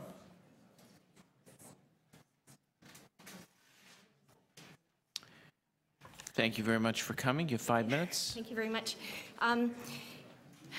My actual written deputation I presented to you was 32 pages long, and that was to make the point that this has been going on for a long time. I wanted to chronicle the documents that I had on my home computer, but I want to point out to you that there are at least 2 to 3 boxes of other documents coming to CDR that are now in the City of Toronto archives. Those of us that have been doing this for decades, Matt Galloway pointed out to me this morning, have been presenting this for so long. And I want to say that it's been under the watch of former general managers of SSH, John Yacht, Phil Brown, Philip Abrahams, and Rob Cressman, and mayors Lassman, Miller, Ford, and Tory. In 1998, we sounded the alarm that homelessness was a national disaster, but what the city did with that was very brave. Mayor Lassman sent Jack Layton and others to the FCM to appeal nationally for federal money and for provincial money. And that is what is going to have to happen again to get money for the upstream housing that other deputants have spoken about. It's why my #1 recommendation still is that the city call this a shelter emergency, but for the purpose of leveraging money, because it is an emergency. You're hearing that. I support the extension of the respite centers past April 15th. I strongly support the extension, the request to extend the armory. I won't say I told you so, but I did. The armory really, really works. It's operated very effectively, as is the Regent Park Community Center site, which I know we can't continue because it's a gym and place for community. The Moss Park really, really works. I want to appeal to you to develop immediate standards that will apply to the 24-hour winter respite centers. And if I have permission to approach, I just want to show you a picture. How do I do that? Okay. Wow. Hey, that's oh, wait, I've never done that. This, I took the okay. I took the ombudsman to see this location after I experienced it myself. This is a location where I became a street nurse 30 years ago. It's All Saints Church at Sherbourne and Dundas, operated by Margaret's. I used to be on the board of Margaret's. I have no intention to dismiss their work. This is one of the 24-hour respite sites. This is at 2 o'clock in the afternoon on a Friday in January. There are not enough mats. The room is cold. The ombudsman has experienced this herself. There are no showers in this facility, which is one of the 24-hour winter respite centers. There are 3 toilets.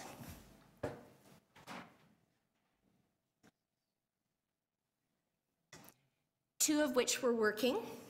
There are no doors on the toilets. There is no toilet paper there. You have to go and request it at a desk. My point is that when the armory opened, people then in the East End had a place to go that was warm, that had cots, that had showers, 3 meals a day in the site, a separation of food serving from sleeping areas. It's why the armory works. It's why we need standards. While here today, I got an email from the Moss Park volunteers saying they've got a case of pneumonia diagnosed from somebody staying there. While here, I'm talking to colleagues. That doesn't surprise them. Better Living Center, etc. Really risky health situations. And Margaret's, during cold weather periods, are allowed to increase their capacity to 130. So I want to commend Shelter Housing and Support for the operations they've done well. The Moss Park Armory is being done really well. The Regent Park Community Center is being done really well when they've got Salvation Army and Red Cross support in. Other sites, poor little St. Felix, which I love, and Margaret should not be in the position of having to provide emergency shelter for a whole winter for the kind of population with the health issues you're hearing about. So Adam Vaughan is my MP. He's the one I tweeted to one night to say we need the armory, and we had it the next day offered to the city, and I will bug the heck out of him for the extension of the armory, but we have to ask. We have to at least ask for it, because I don't see any sign that George Street is going to be open by January 29th or that it will be enough. I want to defer to the folks speaking about families and children and refugees, but it seems to me that one of our goals is to never have families with children enter Peters If you Street. could wrap up, you're a little I over will. 5 minutes. Anything that you missed out on, you can No, that's incorporate into your about it. responses to councillor questions. In Calgary, families and children are sleeping in out-of-the-cold type programs. Do not let that happen here. And I'm very happy the mayor is now talking about 1,000 shelter beds. Our numbers show we need 1,500, and you'll hear about that from other deputants. Thank you. Thank you. Oh, yeah, don't run away. Councillor Cressy. Oh. We don't differentiate between committee members and visiting councillors. Well, listen, first of all, thank you for being here, Kathy. My mother reminded me before today's meeting that in 1998, when she was the GM, you were here as well when we declared a national emergency. And so I forgot to add her name here. well, but thank you from 2 generations. Short-term and long-term, housing for all and immediate support.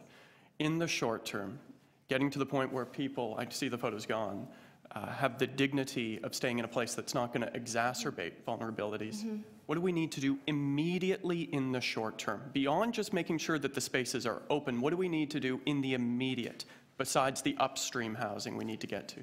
Well, I think you need to immediately inspect the sites, as the Ombudsman is doing, and ask her to give you a report as fast as possible.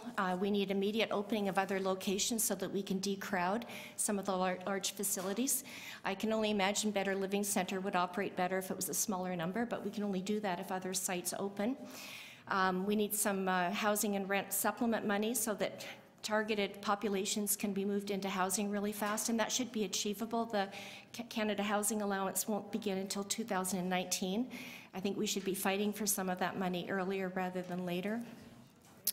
And coordinating health supports.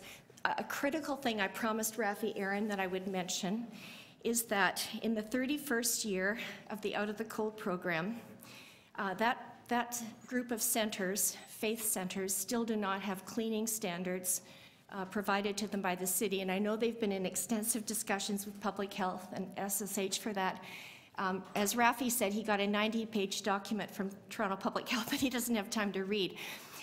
Given an 18-month strep A outbreak at Seton House, given Norwalk virus potential, you know, that's often called the winter vomiting diarrhea disease, scabies, giving all these conditions that happen more in crowding, it says a lot about our city in 31 years that group of wonderful organizations with volunteers do not have cleaning standards. And I personally do not support the extension of that program past April for the reason that by asking them to continue on past April, the Out of the Cold, you're saying that nightly movement is okay. And they're volunteers. Now, can I? Just sort of, we need a motion to, I guess, finish the deputant. So moved. All those in favor?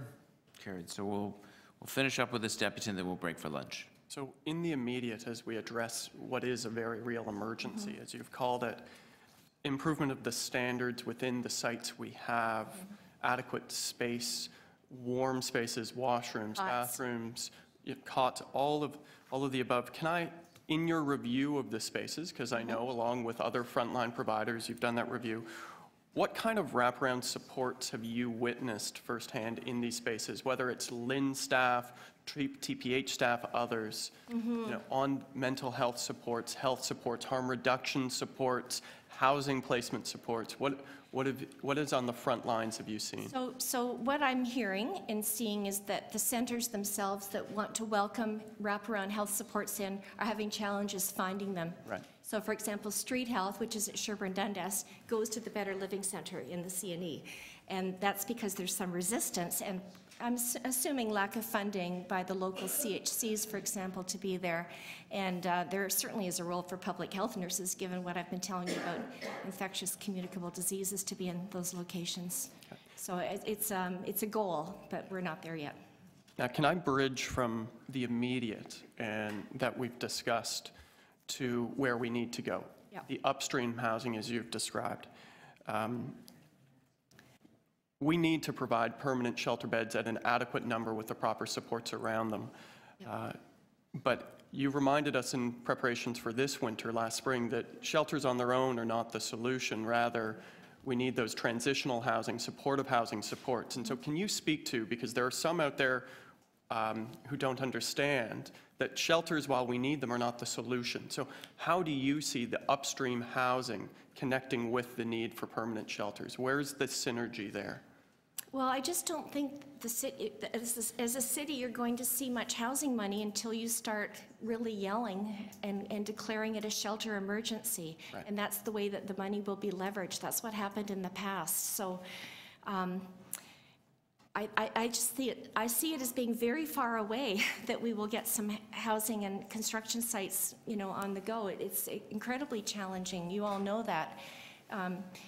So I think this emergency should be used to leverage.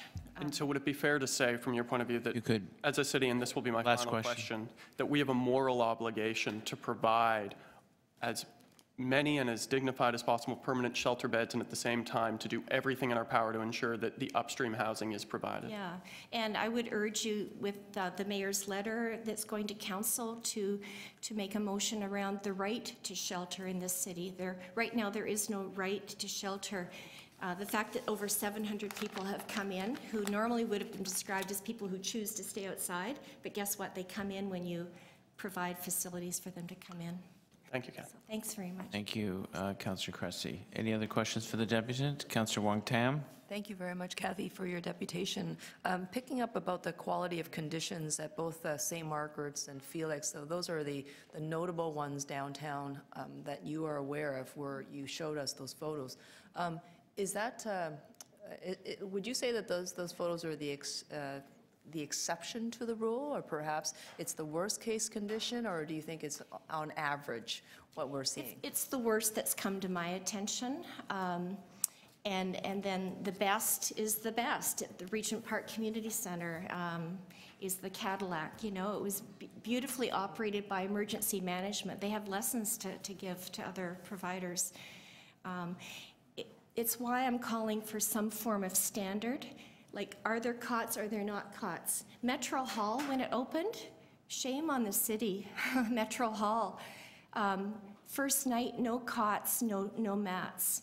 And of course, I, made a fuss, and I believe they were brought in. So like people, the average Torontonian who's facing homelessness should have a basic standard to expect when they come in, and agencies need to be funded to be able to provide it. So, and I think, like, why can't there be a certain number of cots at each location, for this 70-year-old and who might have had her hip done 2 months ago, that kind of thing. So I was informed that people who were staying at All Saints and the St. Margaret's drop-in was not made aware that the Armory was open and available to them at the very beginning when the Armory first opened.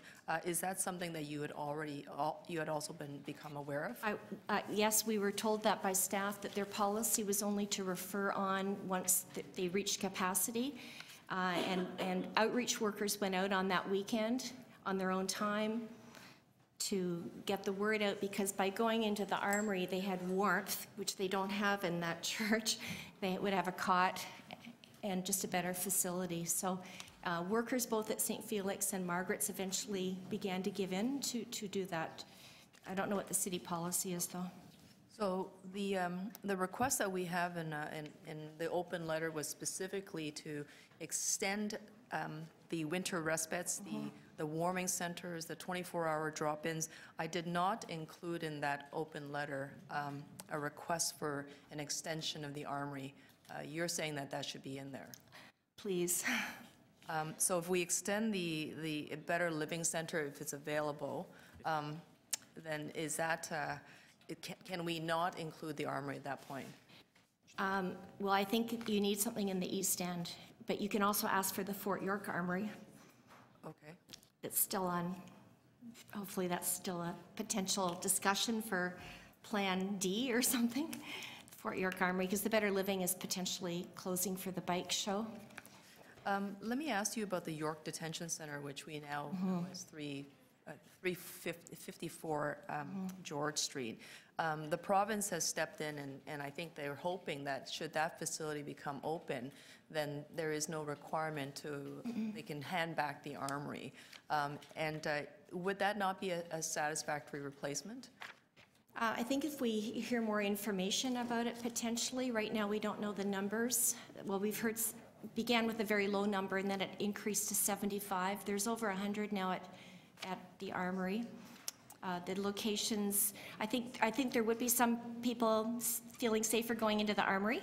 The first night the armory opened, there was a woman interviewed on television who was homeless for the first time in her life. Something had happened with her apartment situation, a bit elderly, and she was going into the Fort York Armory, I think very safely on this big, Queen Street, and I think George Street's a little different scenario, as you well know, and so I think there's some safety issues. So maybe I'll tackle it head on.